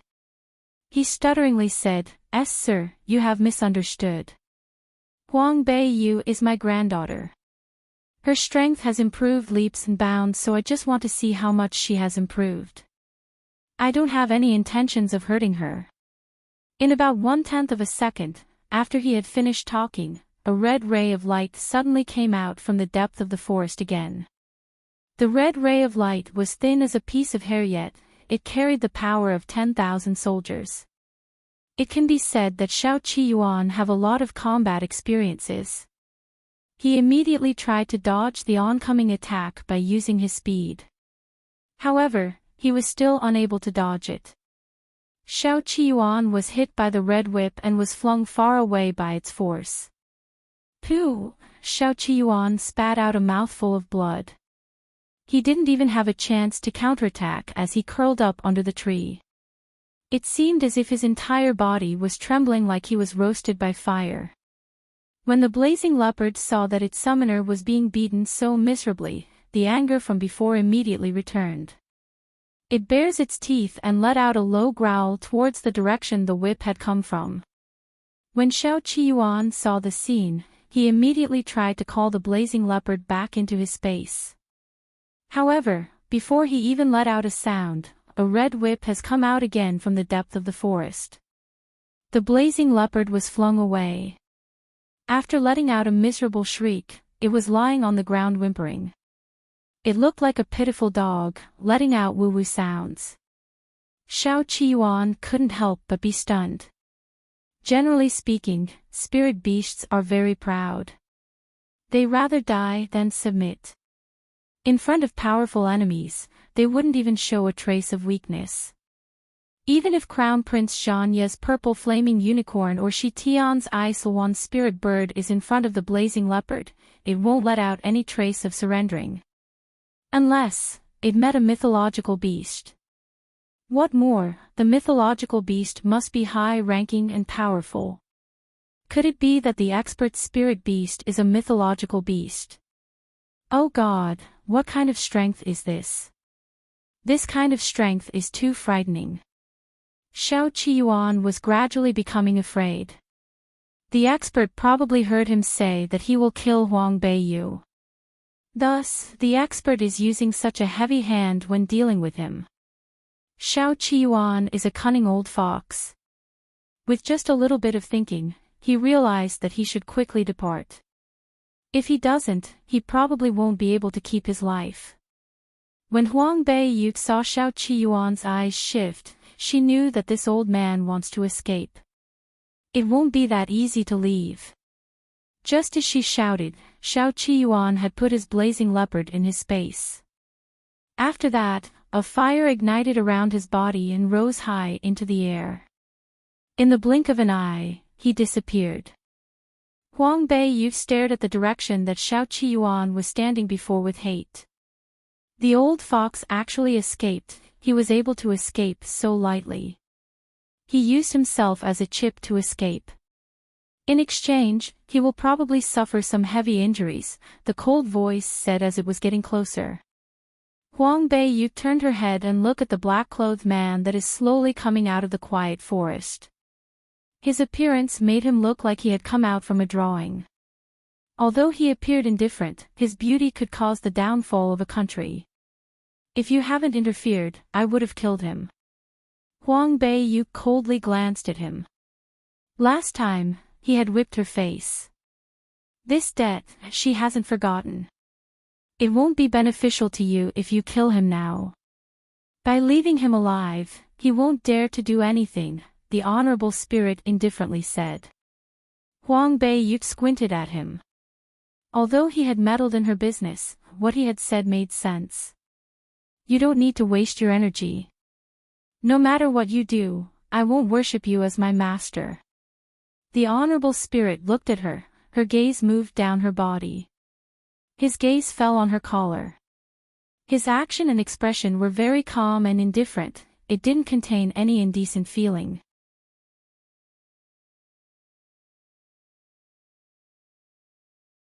Counting one's chickens before they are hatched. 7.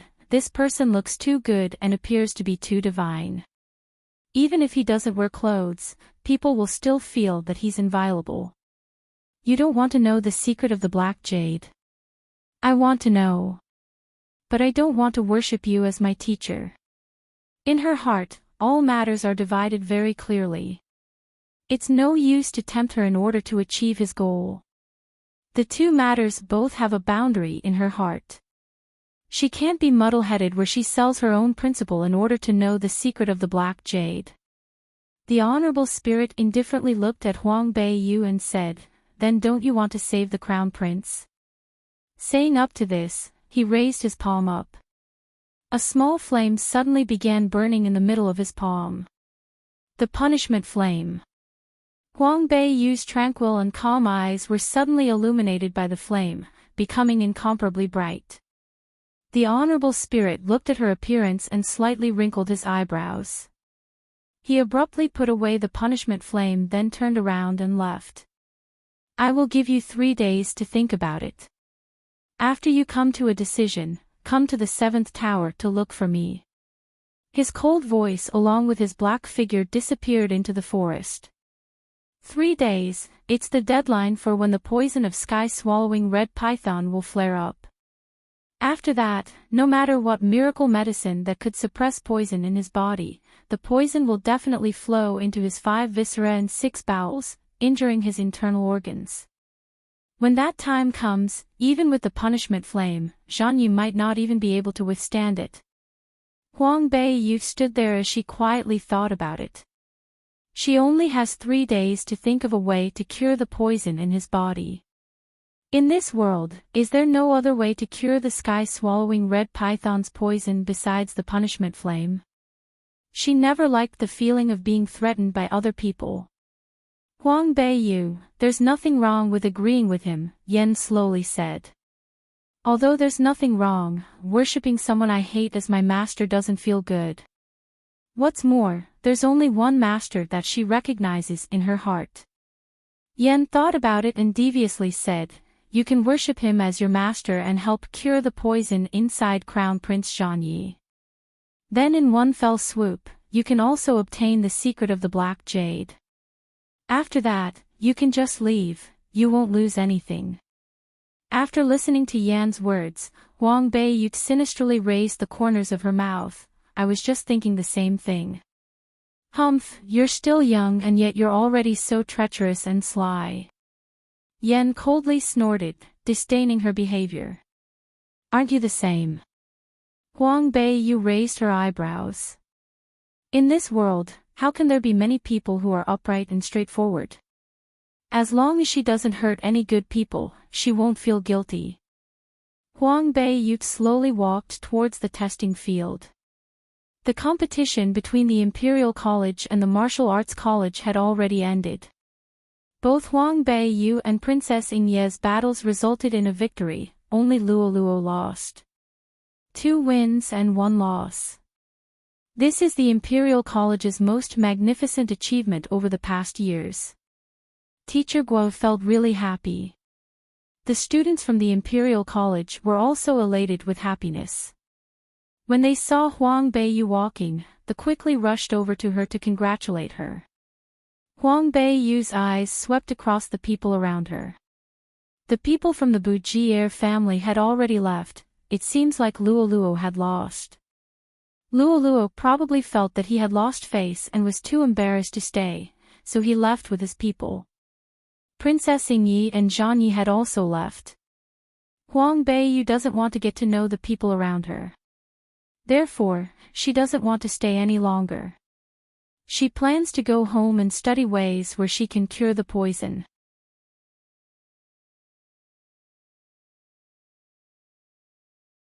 Counting one's chickens before they are hatched. 8. On the bumpy carriage ride back, Huang Beiyu sat inside while holding her hands.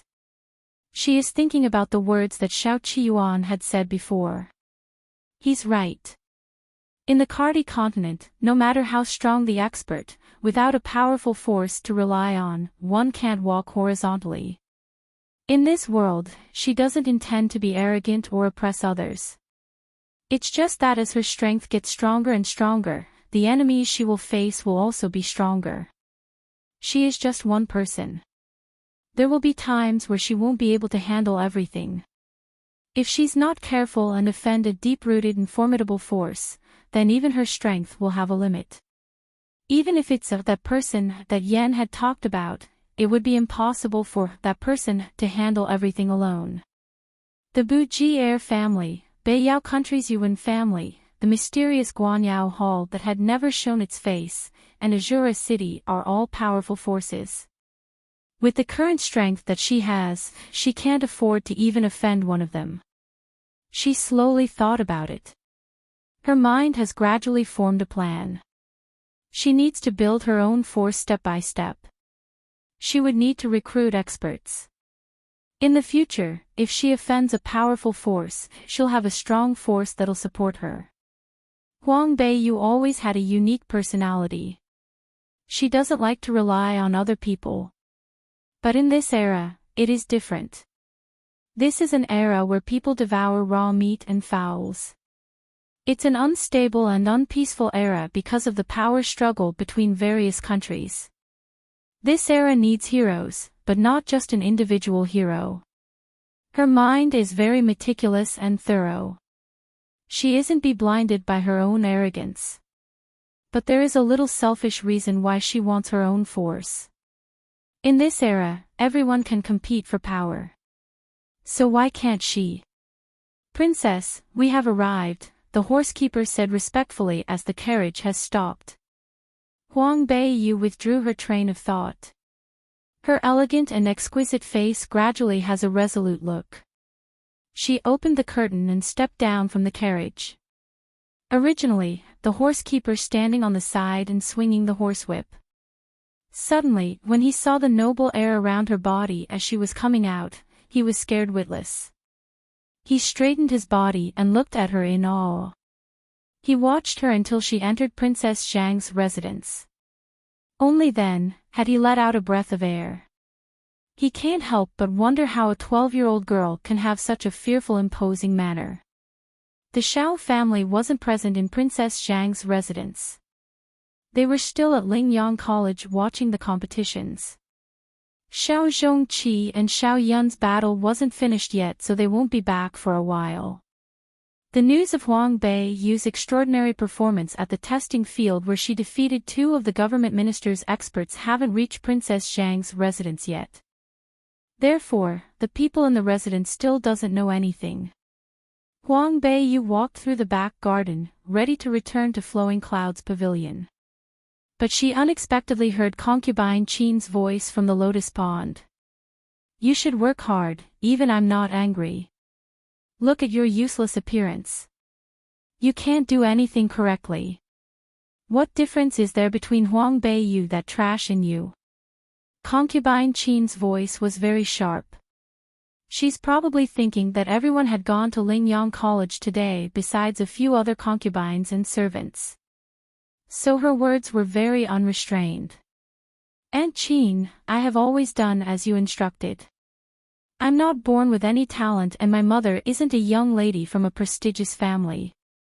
How can a noble son from a big family take a liking to me? The sobbing and weeping sound belonged to Xiao Ling. She was probably scolded by concubine Qin for quite a long time, so she must have felt very wronged. Originally, Huang Beiyu didn't want to meddle in other people's business.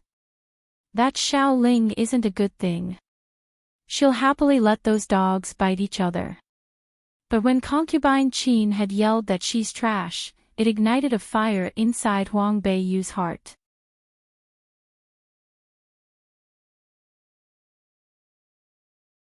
Tidying up the family manor, 1, she pulled at the corner her skirt, then Huang Beiyu walked over in large strides. Right now, she was not a useless person. If you are looking to die, then come over here as you wish to. Humph. Talent, Huang Beiyu didn't have that either.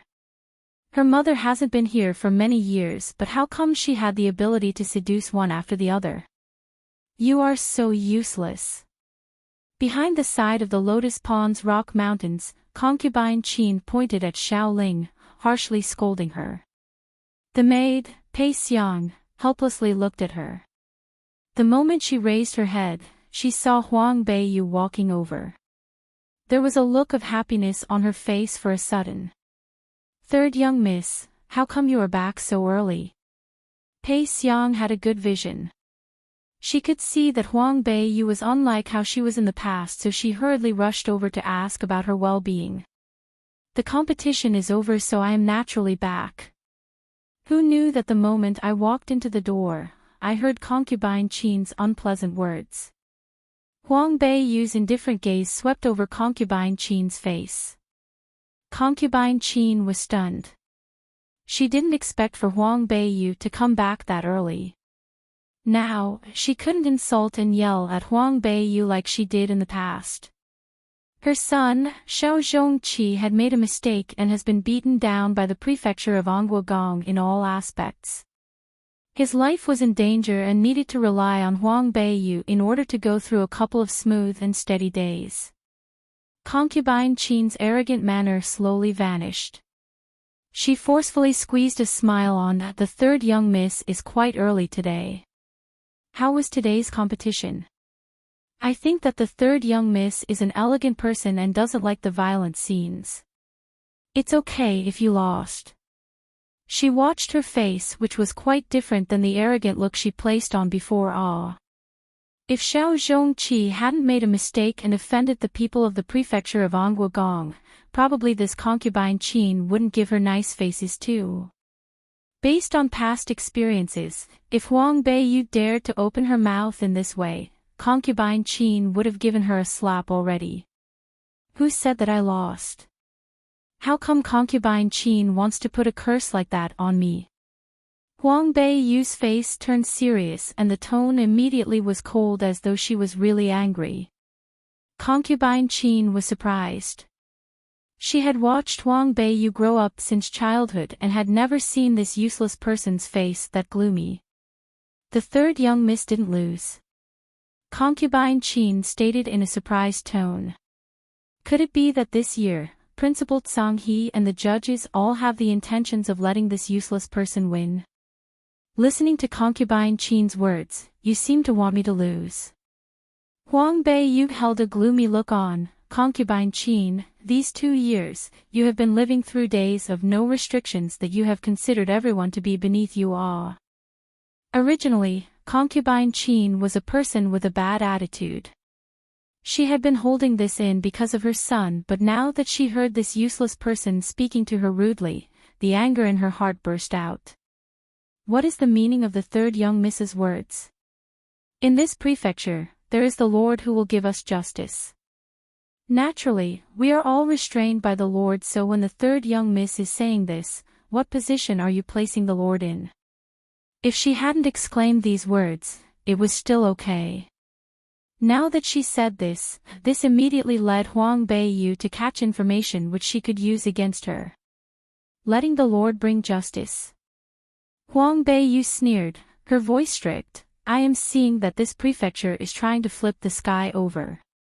The prefecture of Princess Zhang that the emperor had created, when was it time for family Zhao's people to bring justice? Concubine Qin was frightened by her icy voice that she was stunned momentarily before snapping out of her trance, looking at Huang Beiyu as though a stranger. This, Princess Zhang had passed away for many years so naturally in the prefecture, it would be the Lord who is bringing justice. Concubine Qin exclaimed boldly and confidently, not thinking in the slightest glimpse that there was something wrong. I didn't die yet. Family Zhao's people dared to criticize and give orders in the prefecture of Princess Zhang. I am seeing that if I don't tidy up the family manners today, then the reputation of Nan country's royal family will obliterate completely.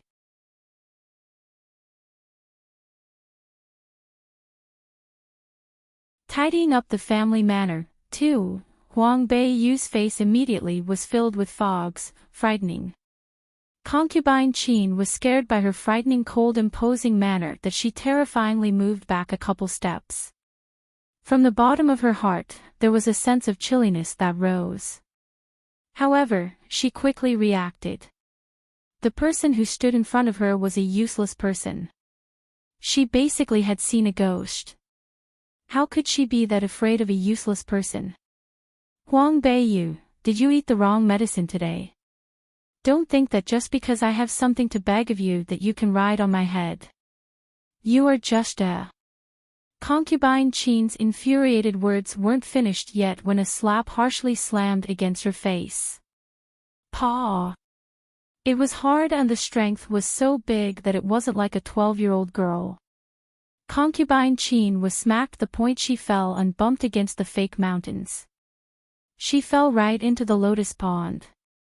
Huang Beiyu walked over in large strides and the riding suit on her body made her seem like she was a hero, not like a weak 12-year-old girl at all. Her face was gloomy and had a strong imposing manner. The maids and servants didn't dare to breathe loudly at all.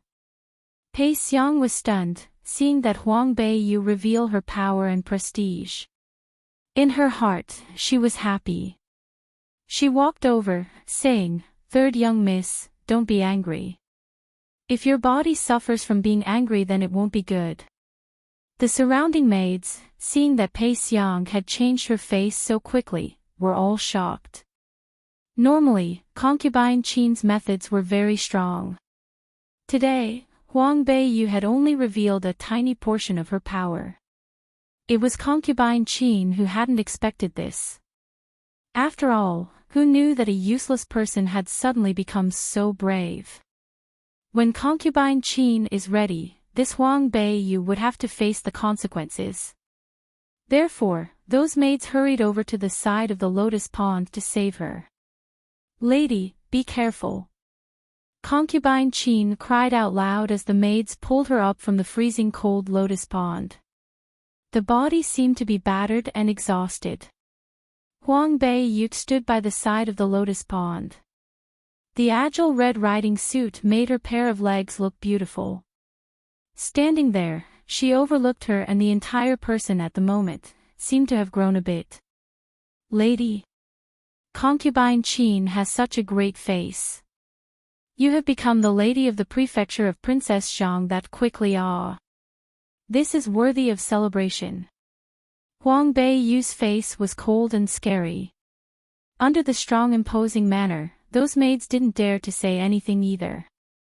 They all lowered their heads. Concubine Qin's teeth chattered from the freezing waters. It was unable to see the expression on her face as it was covered with mud stains.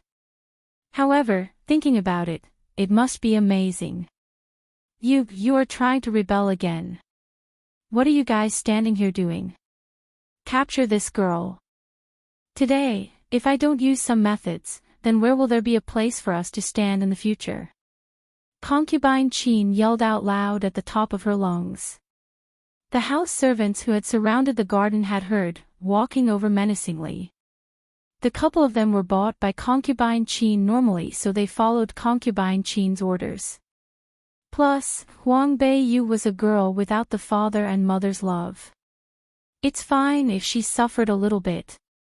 Watching as the servants moved closer and closer, Pei Xiang laughed coldly in her heart.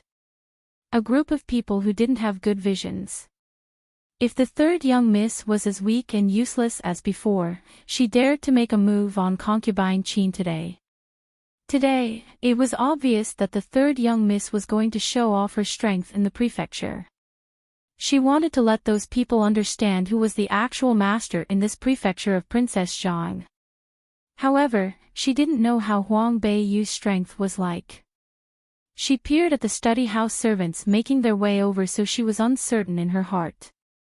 Third young miss, there are so many people. In the ancestral hall, the moment the third young miss made a move, she twisted the strong servant's neck.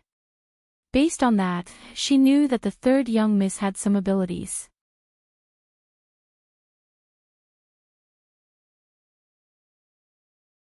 Tidying up the family manor. 3. Huang Beiyu coldly stared at them, a group of reckless people.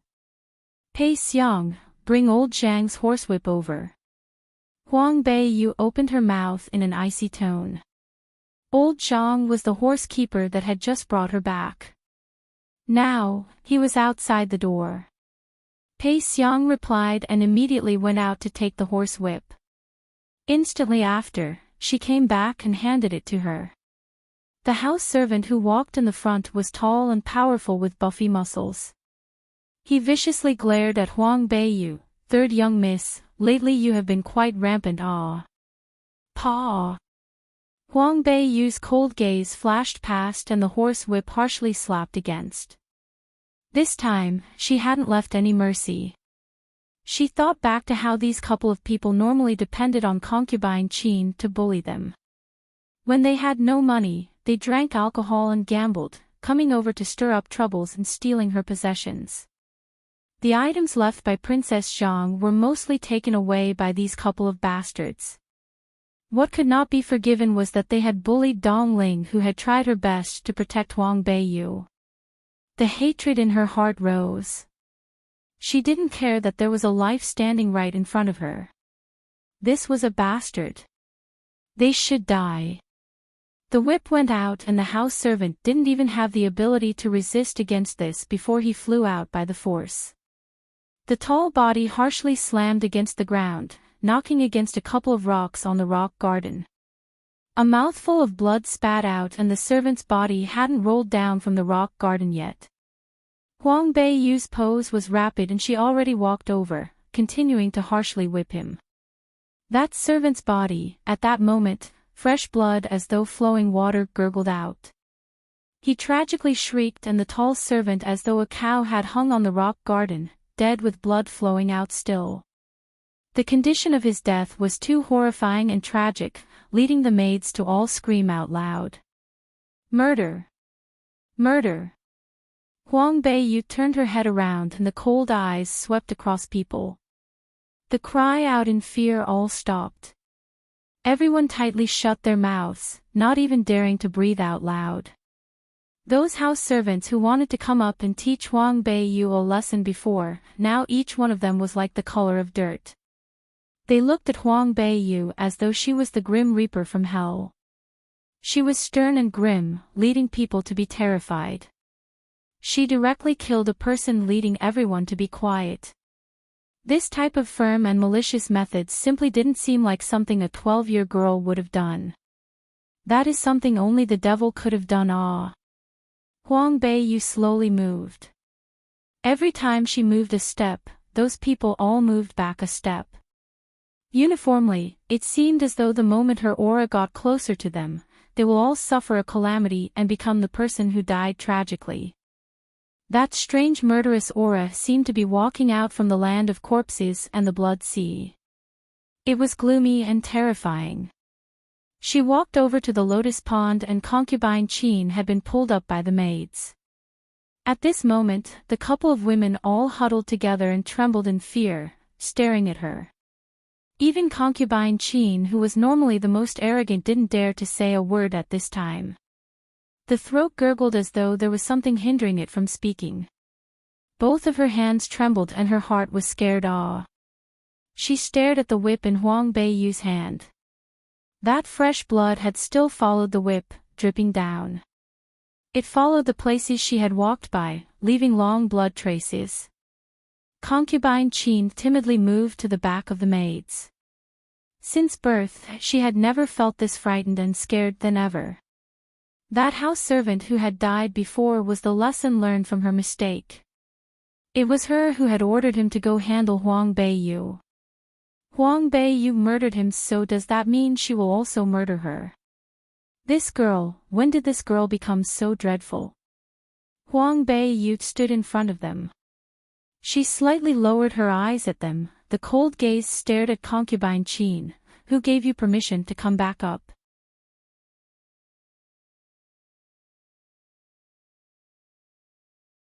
Tidying up the family manor, fourth, concubine Qin was stunned. The maids all shook in fear too, seeming as though they hadn't listened to Huang Beiyu's words clearly. At one moment, they were all shocked. Go off. The shout filled with coldness seemed to be mixed with the deep smell of blood. Concubine Qin and a couple of maids were frightened. They didn't dare to say anything more, all jumping into the lotus pond. They soaked themselves in the icy water. Growing this big, she had never seen concubine Qin, who was that rampant and domineering, be in such a difficult situation. In her heart, she felt delighted. Third young miss, this maid can stay here to watch them. You can go back to rest. Seeing such a horrifying scene which she killed a person, Pei Xiang had lingering fears. When she talked to Huang Beiyu, she stumbled with her words. In her heart, she secretly celebrated that she was lucky for being smart, having future sights that she had moved to the third young miss's side already. Otherwise, based on her normal style of arrogance, the person who she murdered will definitely be her. This third young miss had harsh methods, not showing mercy at all. If they should be murdered, they were murdered. She made prompt decisions. Within the imperial family and noble families of Nanny country, there were only a couple of people like the third young miss. She dared to assert that the third young miss, in the future, will definitely accomplish huge events. This insignificant prefecture of Princess Zhang can't block her. No, maybe, even the Nanny country is not a place where she can fly her wings high. Huang Beiyu faintly stared at a couple of people's gazes on her, looking fearfully within the lotus pond. She wanted to nod her head. When Pei Xiang becomes harsh, she is well comforted. But at this time, there came a maid's voice from the garden. Who is making so many noises? They have startled concubine Shue's rest. As they said this, a couple of beautiful maids escorted concubine Shue, who just had her nap, slowly walking over. That concubine Shue didn't expect for Huang Beiyu to come back so early either. She raised her head to look at her. First, she was stunned, then shocked when she saw concubine Qin, who was soaked by the freezing water in the lotus pond.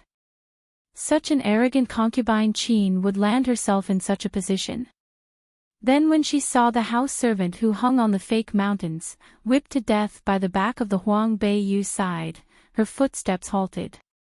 The maids by concubine Shue's side screamed, "Dead person! Dead person ah! Quickly go call for the authorities that there is someone dead in the prefecture." Pei Xiang looked towards Huang Beiyu, seeing that she coldly pursed her lips, not wanting to speak at all. Therefore, she yelled in a loud voice, "What are you guys making an unnecessary racket about? Why does it matter that a couple of servants that the prefecture takes care of died? Report to which authority? Which government dares to manage this?" In this time period, within every noble family's home, there were always servants they kept. The type of servants where for many generations, their lives and freedoms all belonged to the master. Since birth, they were servants/maids for all the generations coming. Unless the master had a kind heart and removed them from the list of servants.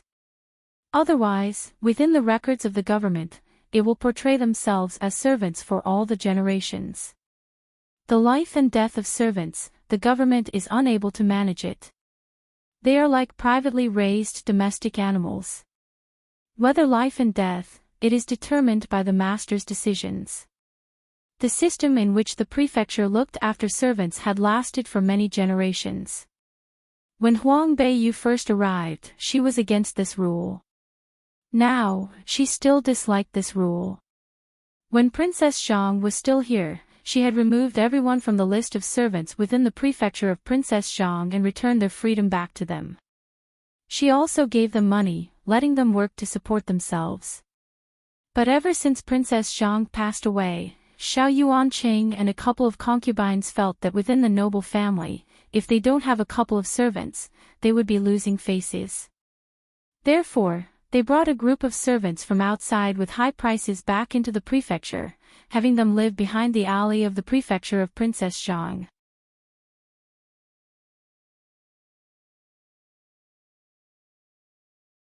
Tidying up the family manor. 5. It's because she knew that was a rule like that, so when she made a move to kill off the malicious servant, she didn't show mercy at all. This servant's life was hers. If she wanted to kill him, then she could. Pei Xiang's voice rang, and the maid who was yelling out loud didn't dare to make another noise. They moved back a step, out of fright, saying in a small voice, "Lady, you see that the third young miss is holding a whip. Would that be the weapon?" Concubine Shui had already noticed the whip in Huang Beiyu's hand. That whip carried blood on it and made a long trace of blood stains on the ground. It was hard for someone to ignore this. Based on this servant was killed by Huang Beiyu. Concubine Shui's face immediately turned pale and not good-looking. In her heart, there was a sense of chilliness rising too, heading straight for the bones. Huang Beiyu looked at her and coldly smiled. Then slowly, step by step, she walked towards Concubine Shui. Concubine Shui was terrified of the aura of the bloodstains on her that she kept moving back. However, her actions were not as quick as Huang Beiyu's. After a couple of steps, Huang Beiyu was in front of her. Third young miss. What is the matter?" Concubine Shui inquired, stuttering. Her heart felt as though it was playing drums. However, Concubine Shui, who had a deep mind, naturally couldn't reveal a scared expression on her face like how Concubine Qin had done so.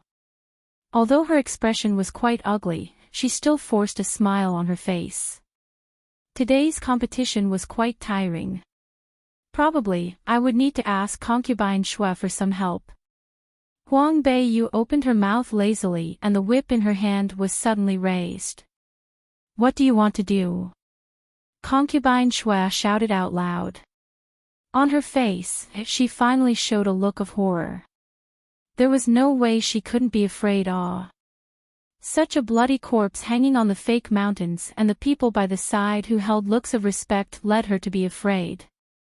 How could she possibly not be scared? She stared at Huang Beiyu with a pale face, and Concubine Shui's heart rose and fell quickly. She needed to rely on the maid by her side in order to keep her body steady. Huang Beiyu moved her head to the side, smiling as though it was a joke. "Lady Shui, what are you afraid of?" She specially clenched the word "lady" harder when exclaiming the sentence. From Concubine Shui's ears, it felt as though a mockery and tease. "The third young miss is saying jokes. How can you address me as the lady? It's those small wenches who are not thoughtful, letting people ridicule them.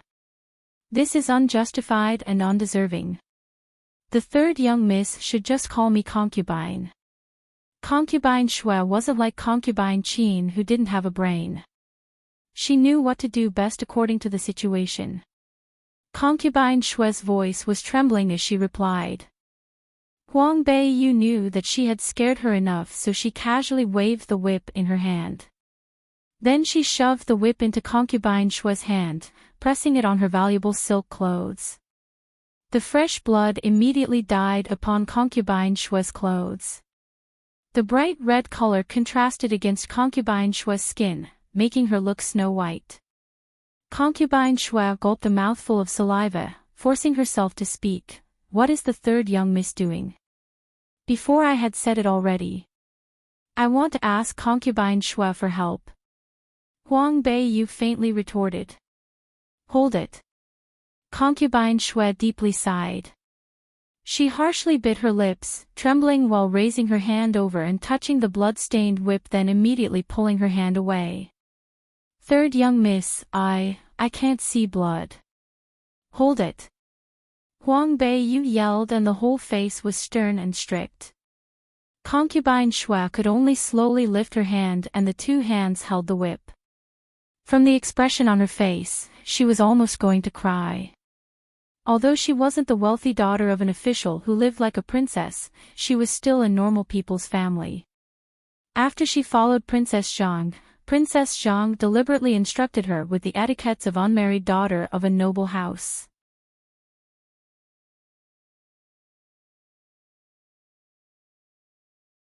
Tidying up the family manor. 6. After that, she married Xiao Yuanqing and became a concubine to him. She hadn't suffered any from then either. Her days weren't that bad compared to the ladies and wives. She had never seen such a bloody thing before. Don't even mention holding it in her hands. However, she was frightened by Huang Beiyu's imposing manner today. She had no choice but to hold it. Huang Beiyu moved back a step and faintly looked at concubine Qin and the others who were soaked in the lotus pond still. She slowly stated, "Trouble to the concubine Shue to help look after them.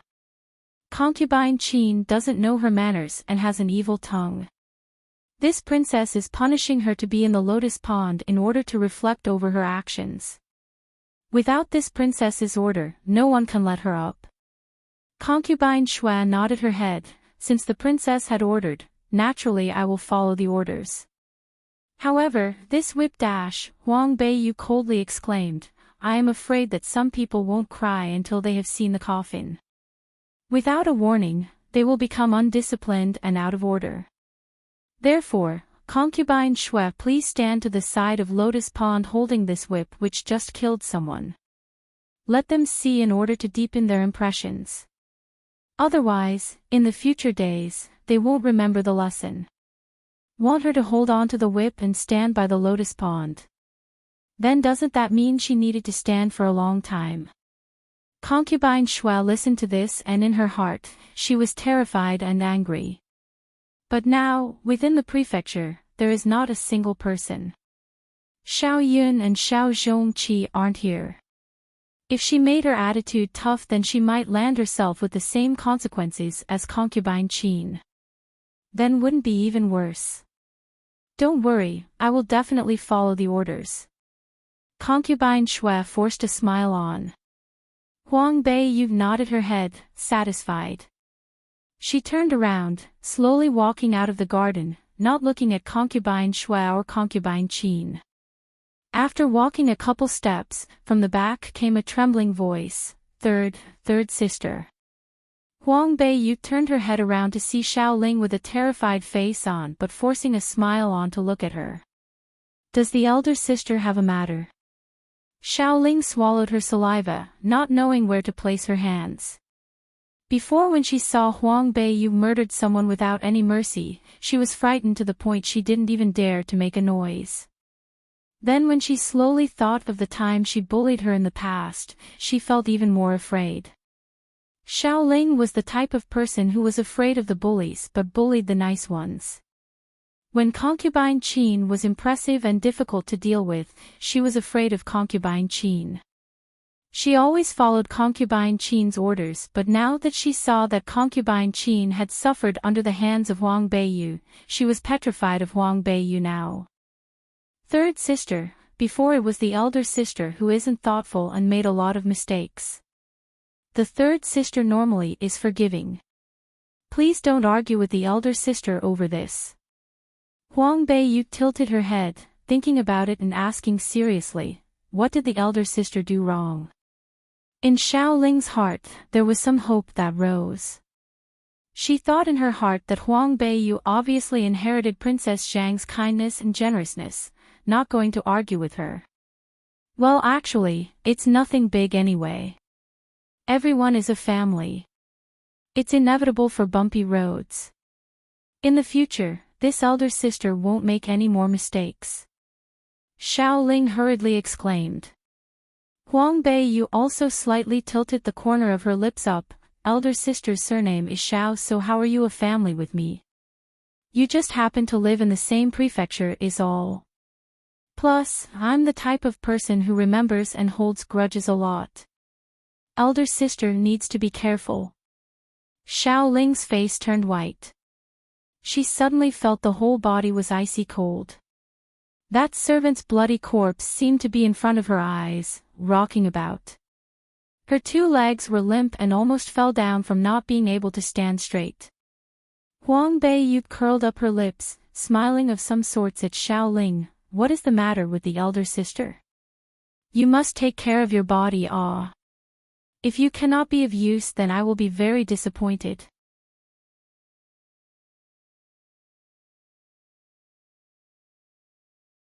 Tidying up the family manor. 7. Xiao Ling stared at her with a pale white face. A couple of times, the lips moved but no words came out. Scared to death. These people, if she doesn't make some harsh moves and give them some looks, they will never know how powerful they can be. Young Miss. Dong Ling heard of the news and rushed over.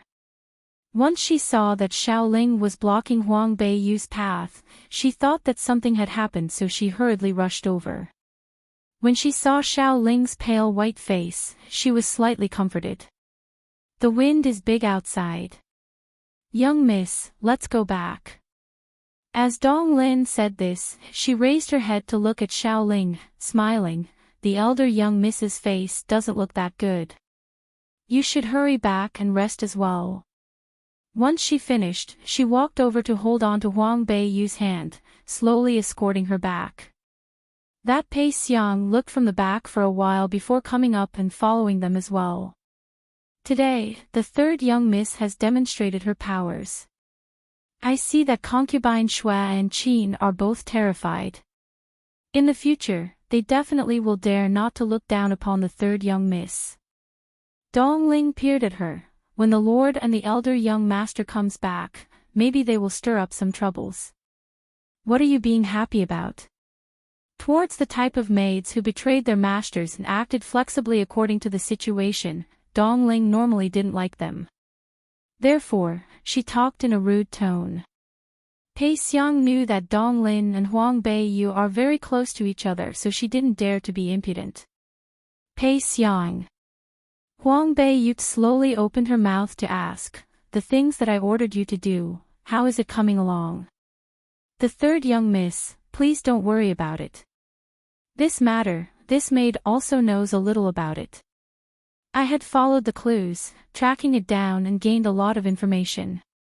Pei Xiang saw that she could make an accomplishment, so she immediately exclaimed. The money, account book, warehouse, etc. within the prefecture are all looked after by the housekeeper Zhou.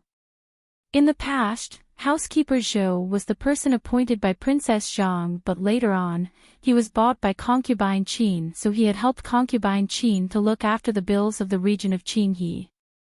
These couple of years, concubine Qin wasn't that stupid either.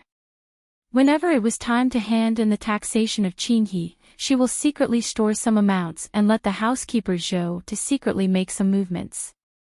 In the future, even if people wanted to check it, they wouldn't be able to. I feel like that concubine Xue would also do that. Huang Beiyu nodded her head. Making fake accounts, she had seen a lot of this before. It was nothing new. It's just that the housekeeper Zhou had been regarded highly by Princess Zhang, and who knew that he was actually bought by concubine Qin. This was quite disappointing. However, it wasn't too surprising. All the servants that were loyal to the prefecture of Princess Zhang were all forced away. Those who are left, most of them were bought by other people. Otherwise, based on Princess Zhang's prestige when she was still alive, how could Huang Beiyu be bullied to this point? The account books are all handled by the housekeeper Zhou. Dong Ling inquired. The housekeeper Zhou takes care of it. Because concubine Xue has a detailed mind, the lord had also let her look after it. It had conveniently let her make some movements as well. Huang Beiyu faintly stated, since they had made some moves on the account books, then naturally we are unable to see anything. It's just that since concubine Xue and Qin had embezzled quite a bit, then they probably have a secret government treasury of their own. Dong Ling listened to this, scrunching his eyebrows. In regards to the money, even if we make a Lanmu card, we probably won't find anything either. Those gold and silvers, jade artifacts, antiques, and such could be hidden into the space ring, then it would be harder to find. Lanmu card, Huang Beiyu thought for a while, then suddenly smiled. The biggest money farm in Nanyi country is the family of Bujier. Dongling laughed. Not only just the Nanyi country, but the biggest money farm on the Kardi mainland is also the family of Bujier. A flash of bright and radiant light went by Huang Beiyu's eyes. If it was the family of Bujier, then she could think of some ideas. Dongling saw that she had a lot of confidence. She couldn't help to be curious and ask, did the young miss think of something?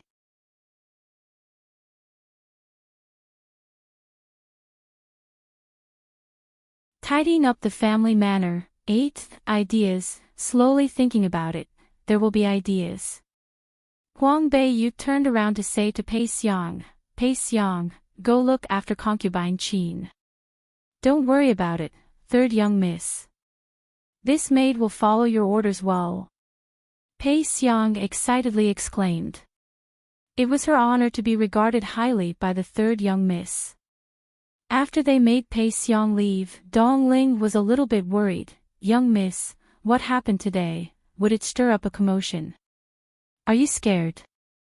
Dongling is scared, but the matters that the young miss had made a decision upon, Dongling will definitely support you to the end. It's just that family Zhao's power, after all, they're still so powerful, there was no way for Dongling to not worry about it. Despite how powerful young Mrs. Strength was, she was unable to fight against a powerful noble family. Family Zhao. Actually, I have been wanting to know how powerful the family Zhao was. However, I haven't had the chance to find out.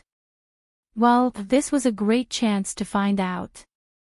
A lot of noble families like to hide their strengths. Many masters were all hidden and didn't like to reveal themselves. Therefore, sometimes they thought that there was only a couple of masters. If they accidentally provoked them, they probably will suffer from this. If family Zhao had also hidden some of their strengths, they will need to spend some time in order to work against them. This time, Xiao Yuancheng had escaped back. First, they will see how he will deal with this matter. It was pretty fine to investigate what was true and false about him. But by doing this, won't it be a little risky? Dongling couldn't help to be worried. Towards family Zhao, they didn't have a lot of knowledge about them. If behind Xiao Yuancheng's back, there was a master, then it will become complicated. How would you gain the tiger cubs without going into the tiger's cave? Huang Beiyu elegantly curled up the corner of her lips. If she was being sloppy, then she wouldn't be able to do anything. Her personality was pretty straightforward and enjoyed risks. Plus, saying the truth, she felt as though Xiao Yuanqing wasn't any threat to her at all. Royal Court Beiyu. The bloody corpse hung on the fake mountains and held a tragic look as though it was staring at everyone. Such a huge dead corpse was there hanging. No matter how arrogant concubine Qin was, she didn't dare to easily make a move anymore. Plus the person looking after her was concubine Xue, who normally was against her. If she walked out from the lotus pond, this concubine Xue will definitely go over to Huang Beiyu and complain, adding details to the story. She didn't want to die, becoming like that servant. She deeply believed that if she irritated Huang Beiyu enough, then she will really be killed. During this season, the water was actually freezing. Concubine Qin was freezing to the point where she trembled, her teeth have been chattering. She let the maids surround her, but everyone was cold. Hugging together didn't help in this case. Although concubine Xue was in a better situation than her, standing by the lotus pond, she held the horsewhip in her hand which had killed someone. She was afraid and felt disgusted, not any better than her. Lady, that Huang Beiyu had left, so she can't see this anymore. How about you just throw this nuisance away? The maid by concubine Xue's side, Xie Chun, carefully inquired. They had not personally seen Huang Beiyu murder someone. The feeling of fear was naturally less than those people by Concubine Qin's side. "Shut up!" Concubine Shui coldly shouted, "I have taught you guys every day. How come you guys still don't have good taste?" A mouth, saying, "Lady. Do you guys purposefully want that girl to have something to use against me? Ah." "This maid knows that she is wrong," Xu Chun replied, feeling as though she was wronged. "But lad, concubine, that third young miss has been even more arrogant lately. Should we let the second young miss teach her a lesson?" Concubine Shui slightly peered at the servant's corpse hanging on the fake mountains. That girl was able to kill someone, so she probably has some strange methods.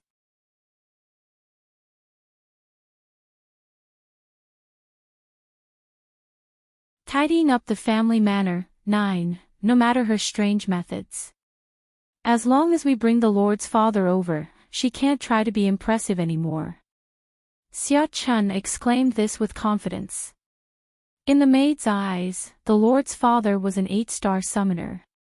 What could Huang Beiyu, that thing, be counted as? Plus the Lord's father adores the second young miss a lot. As long as he finds out that the second young miss's mother had suffered over here, then would he not stand up for the second young miss?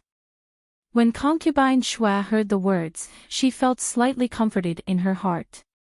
Right, they still had the Lord's father as support.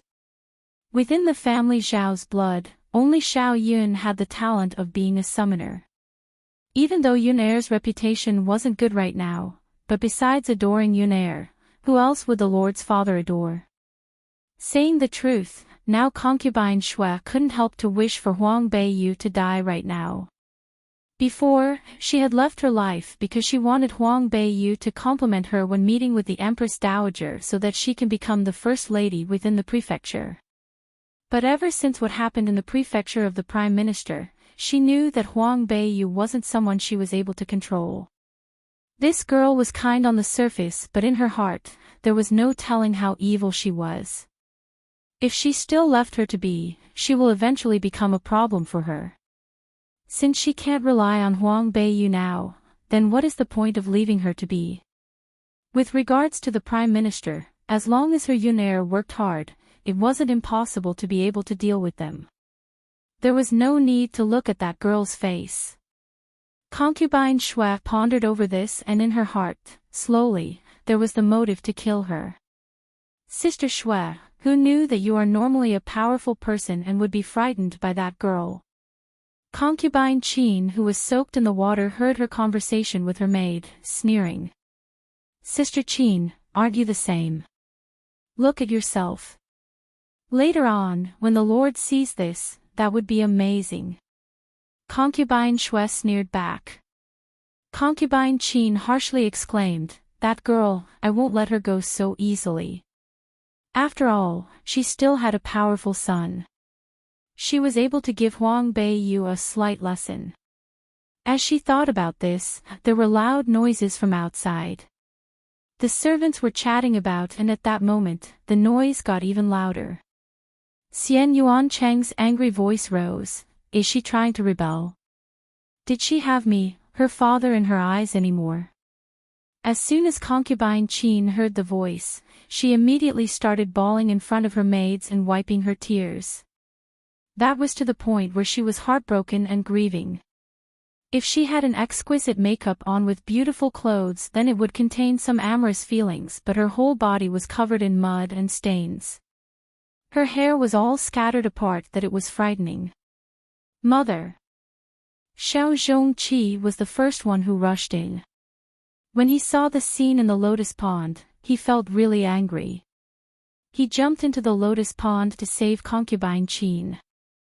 Lord, oh Lord, you need to bring me justice. Once Concubine Qin got on the shore, she cried, trying to beg for help to Xiao Yuanqing. Originally, she thought that crying, Xiao Yuanqing will definitely be seething in anger in order for people to bring Huang Beiyu out to punish her. However, she had cried for a while but only noticed that Xiao Yuanqing, although had an infuriated face on, he kept quiet. What was the matter? Mother, stop crying first. Xiao Zhongqi clenched his teeth whilst saying this. There was a feeling of a grievance within his tone that he was unable to explain. Qi what happened? Concubine Qin was bewildered. How come the son she was most proud of was being that strange too? Xiao Zhongqi stared at the servant's corpse hanging on the fake mountains. The expression on his face was as bad-looking as it could be, as though what belonged to him had been stolen away.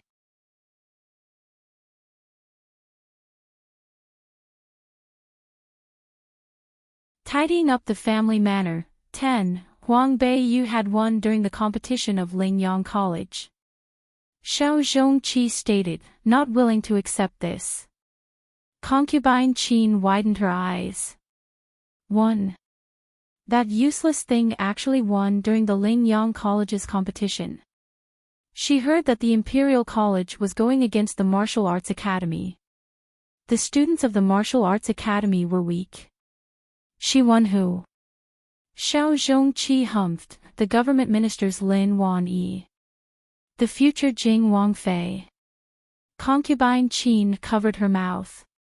She heard that Lin Wanyi was a powerful figure. Her strength was a match with her son who she was proud of. There isn't any Jing Wangfei. Xiao Yuanqing suddenly exclaimed in an angry tone. Today, Jing Wang was infuriated. He said that he won't marry a woman that evil and malicious. Concubine Qin was shocked. In her heart, she felt a bit chilly. However, she thought that since Lin Wanyi can't become Jing Wangfei, it will serve some benefits to her. After all, she was born from the prefecture of the Prime Minister. She knew that her father didn't get along with Government Minister Lin as usual.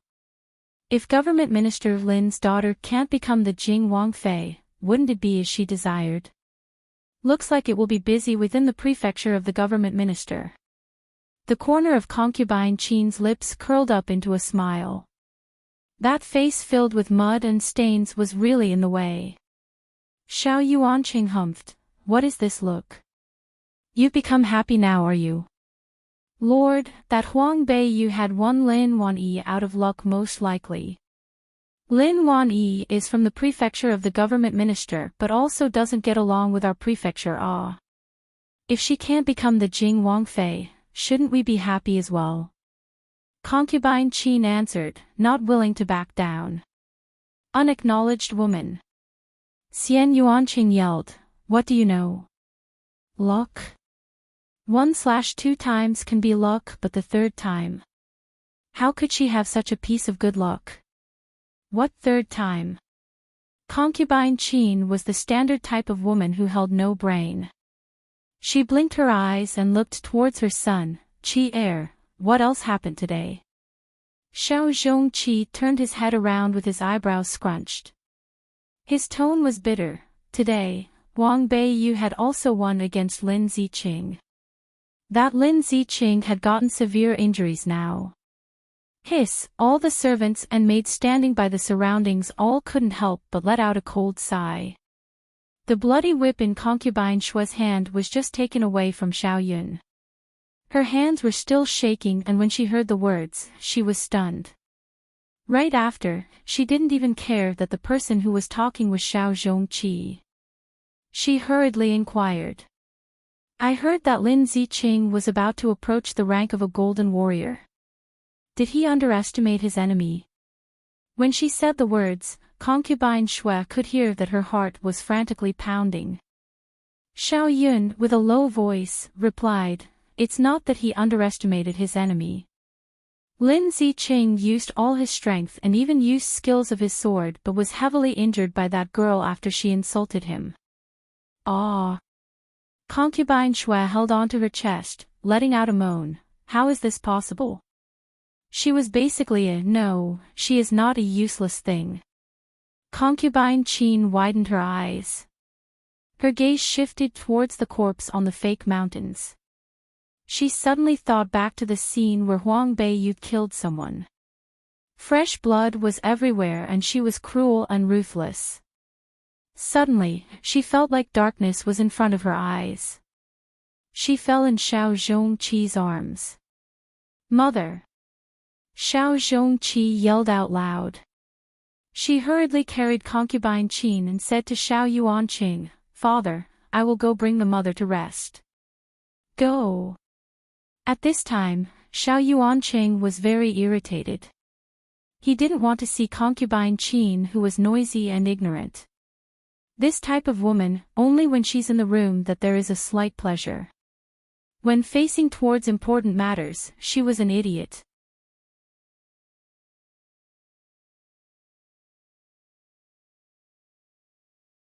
Who dared to provoke me? 1. When concubine Qin and Xiao Zhongqi both left, Xiao Yuanqing then helplessly exclaimed, "How come that girl was so powerful?" Xiao Yun thought back to the Seven Towers forest where grandfather personally went to give Huang Beiyu a lesson today. She had no idea how that went. Mother, was Huang Beiyu injured? Injured? Concubine Shui was confused. She thought about it then shook her head. I see that she's pretty good. Yunair, what's the matter? Didn't have injuries. How is that possible? Xiao Yun didn't dare to believe this. Could it be that grandfather was afraid that the crown prince was also in Lingyang College, so he didn't make a move towards Huang Beiyu? It must be like this.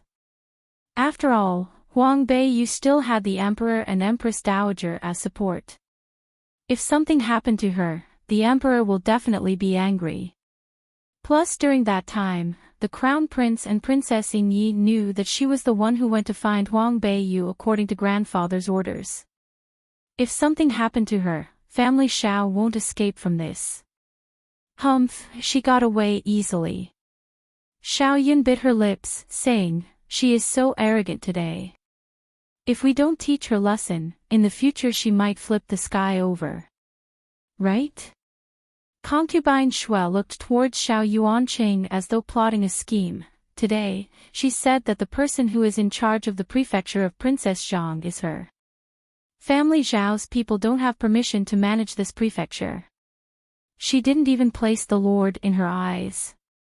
Xiao Yuanqing originally was raging already. Now that he heard these words, the anger was rushing up. Humph. I knew that she was a cruel and unscrupulous girl. I had raised her up to this age for no reason. Mother, all these years, she had treated her kindly. But how did she treat Mother today? Mother's body is weak. How could she endure this type of fright? Xiao Yun was even angrier from what she was saying. I'm seeing that with this matter, we need to have grandfather show his face about this. These couple of years, the Lord's father have been resting peacefully. What happened in the prefecture, it's better to probably not disturb him. Concubine Qin explained in a graceful manner. Humph. Family Zhao's people have already been bullied. How can we still submit to humiliation? Yunair, go find your grandfather. Ask him to come and take charge of family matters.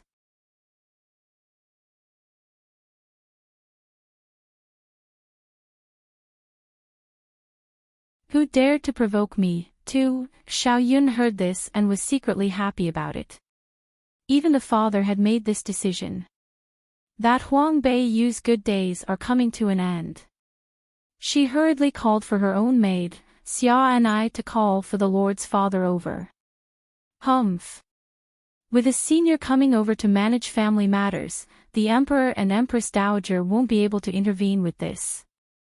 Father, Mother, you guys go back to rest. Grandfather will be here soon. Xiao Yun stated. Xiao Yuanqing nodded his head. He knew of his own father's thoughts. The prefecture of Princess Zhang was a fat piece of meat.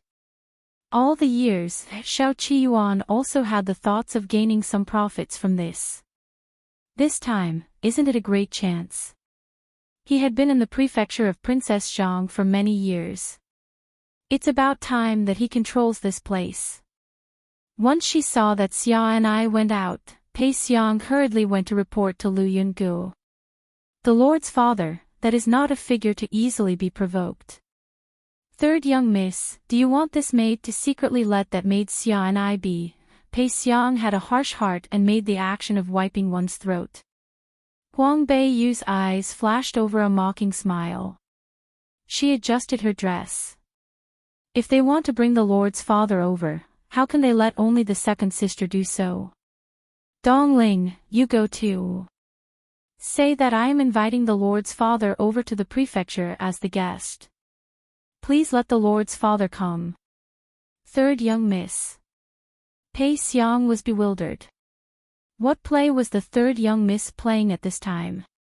If she took the initiative to invite the Lord's father over, isn't she bringing a Buddha back? That Lord's father was always on the second young miss's side. If the strength of an 8-star summoner was really not to be provoked. Pei Xiang wasn't Huang Beiyu's trusted aide, so she obviously didn't know what she was thinking. But Dongling had understood it already. She answered and walked out the door. Pei Xiang was jealous and envy in her heart. She was much smarter than Dongling. When can she be the third young miss's trusted aide? When the third young miss takes control of the prefecture, she can be the first maid. Third young miss, is there any other matter you would like for this maid to do? When you go back, look after concubine Qin, and it's good to find out where she had secretly hid all her money. When Pei Xiang heard this, she hesitated momentarily. Third young miss, today I have helped you. Concubine Qin probably can't accept me anymore. How about Pei Xiang? Huang Beiyu raised her eyes, looking at her.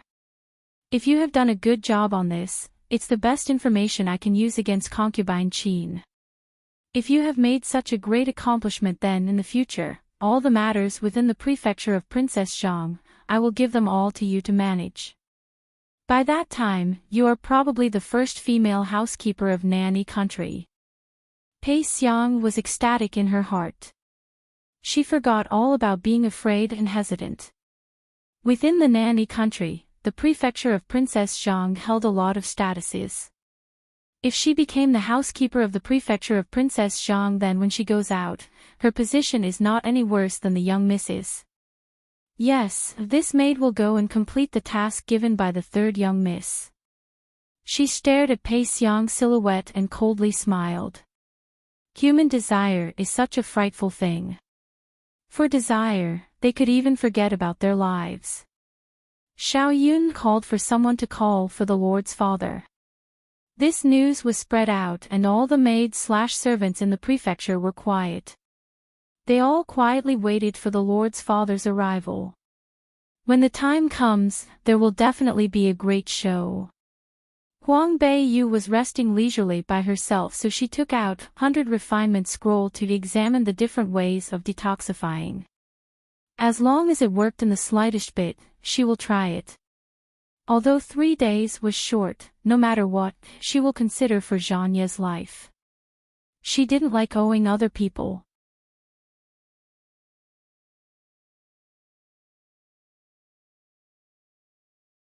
Who dared to provoke me? 3. Meanwhile at Baishuwei courtyard, grandfather said that he can't come. Why? Came Xiao Yun's anxious voice. Xia and I answered, it's the Lord's father who said that he isn't feeling well. He needs to rest in the prefecture and said that he doesn't want to question about the matters within the prefecture of Princess Zhang. He wants the Lord and the second young miss to find a solution themselves. Nonsense. Xiao Yun clapped against the table, standing up.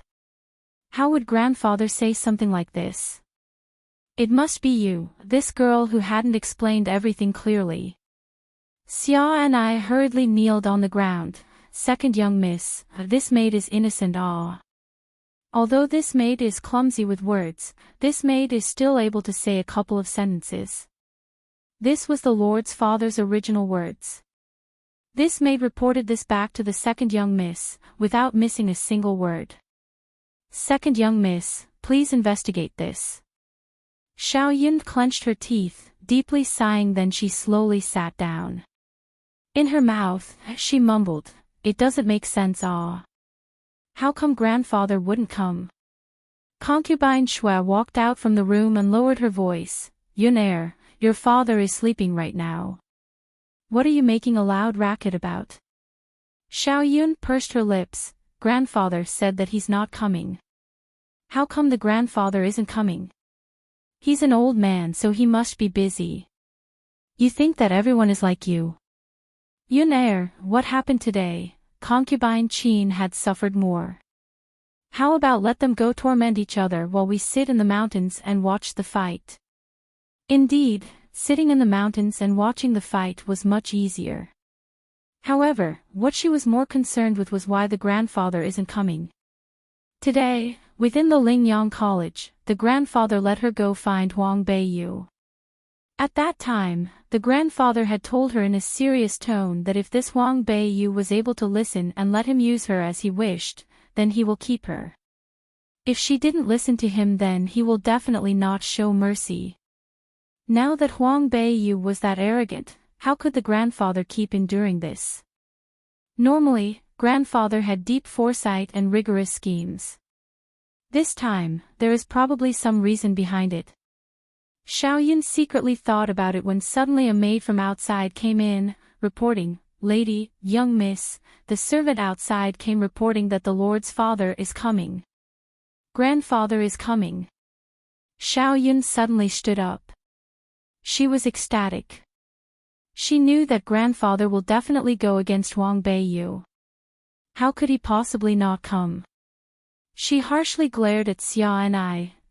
This girl is probably being lazy. Look at how I am going to teach you a lesson tonight. Go, let's go greet grandfather. Xiao and I held a crying face on, feeling as though she was wronged within her heart. She really did bring the words over awe. Plus, she did follow the Lord's Father's order, then came back to relay what he had exclaimed.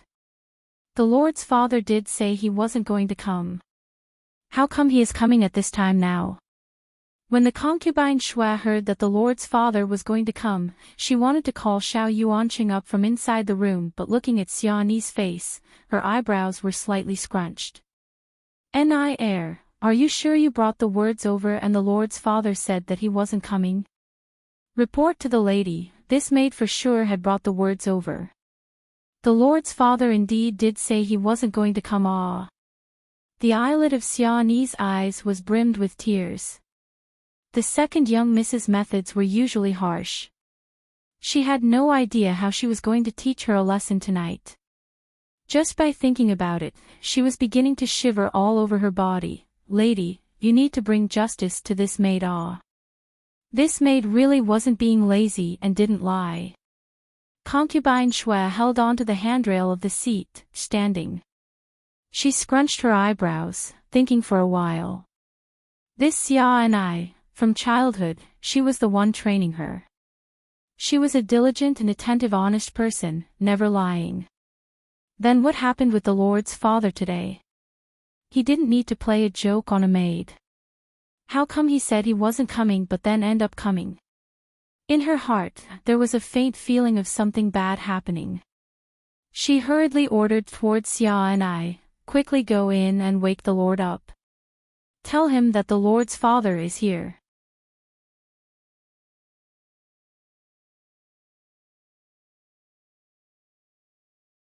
Who dared to provoke me? For, as she finished her words, she rushed out to chase after Xiao Yun.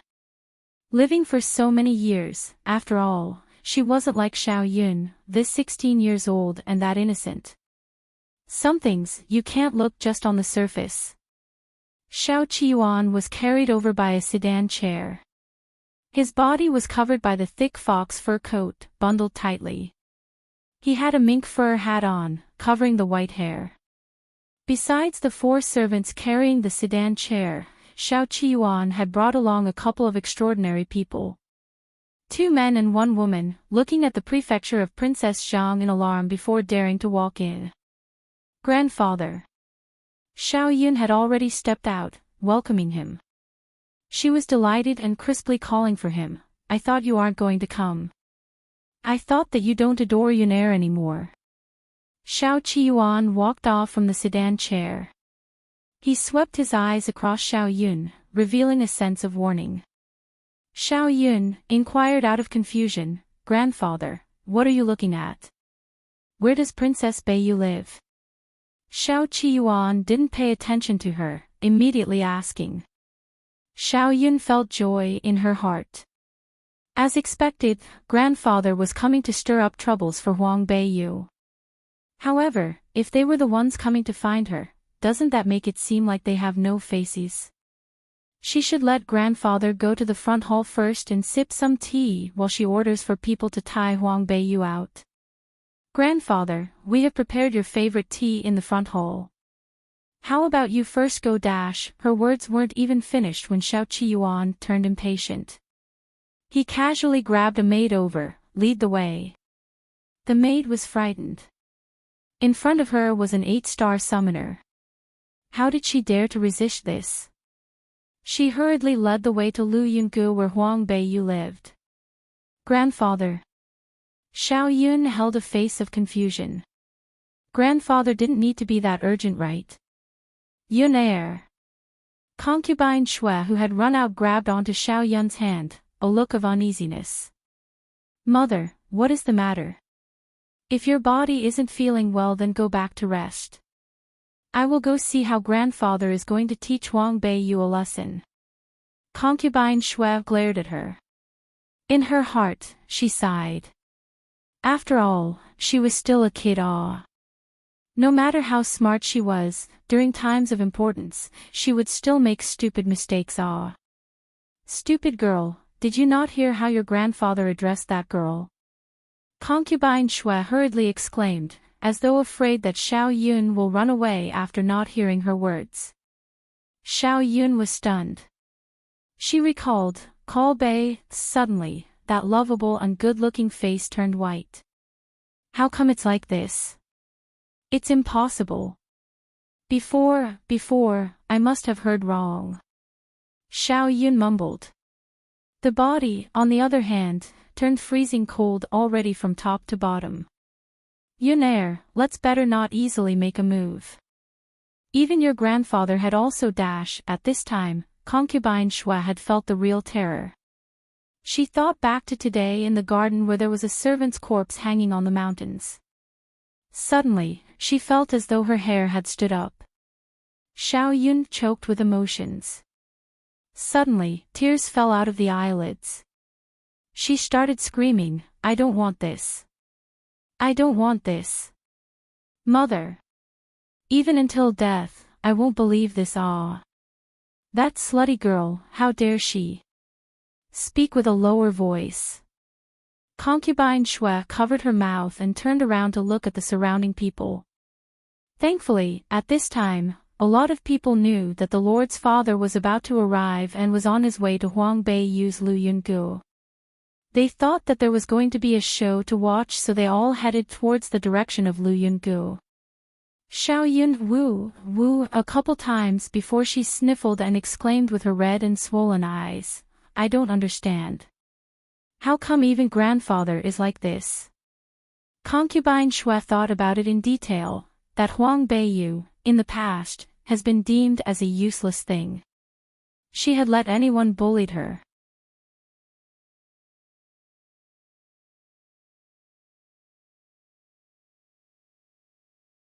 Who dared to provoke me? 5. However, lately, she seemed to have changed into another person. The last time when she killed Shui Meng on the arena, I was already suspicious. No matter how lucky that girl was, there was no way she could be that lucky. Mother's meaning is dash. Xiao Yun wiped her tears, too shocked to the point she was unable to process the words. Concubine Shui continued to explain. Today, she had also won against the prefecture of the government ministers Lin Wanyi and Lin Ziqing, the two masters. Right now, inferring her strength, she probably is at the rank of a golden warrior already. In such a short period of time, her strength was able to rapidly improve. There must be some encounters or some masters giving her directions. The words, in Xiao Yun's ears, felt extremely ear-piercing. This whole life, she had tried her best and didn't even have some miracle encounters or even a master giving her directions. How come Huang Beiyu had met this? Could it be that this whole life, she can't be better than Huang Beiyu? She would be stepped under her feet. Mother! Xiao Yun suddenly lowered her voice. She harshly exclaimed, no matter how powerful she is, she can't live any longer. That medicine, how about we increase the dosage? Kill her in one shot and rid ourselves of a problem in the future. This mother naturally has it planned out. You don't need to worry about it. An icy light flashed through concubine Shue's eyes. Mother, Xiao Yun declared touchingly. Concubine Shue touched her face. Yun this mother's hope is all on you now. Nothing must happen to you. Xiao Yun nodded her head, determinedly. Don't worry, mother. I will definitely try my best. Concubine Shue, the second sister, what are you guys still here doing? I heard that the Lord's father is here to go teach Huang Beiyu a lesson. Xiao Ling's noisy voice rang. Concubine Shue and Xiao Yun looked at each other. This idiot. Elder sister, go first. I will come in a while. Xiao Yun turned around to stare at Xiao Ling. She looked at the expression on her face as though happy she was in a difficult situation. She couldn't help to sympathize with her. Then I will go now. Xiao Ling held on to the hem of her dress. She brought her maid along, hurriedly going to Lu Yungu. Yun let's go and look as well. Concubine Shue held on to Xiao Yun's hand, the two following them. Within Lu Yungu, Dong Ling had walked into the courtyard before Xiao Qiyuan. She watched as Huang Beiyu just changed into a pale red dress with butterflies and flowers embroidered on it. On the outside, it was covered with a sable coat. She brushed her hair into a composed crossed bun. Dong Ling walked up, smiling. Young miss is very smart. This maid had only brushed your hair a couple times before and you have learned the ways. This is harder to learn than refining pills. It's been torturing me. She lightly held on to the golden dangling ornament. Huang Beiyu smiled. Did that old thing come yet? Does he dare not to come? Dong Ling covered her small mouth, smiling. She thought back to when she came to family Xiao and the moment Xiao Qiyuan heard that Princess Beiyu had ordered someone over, she wanted to laugh over the frightened expression. Huang Beiyu raised her eyebrows. Of course, that old thing was like this.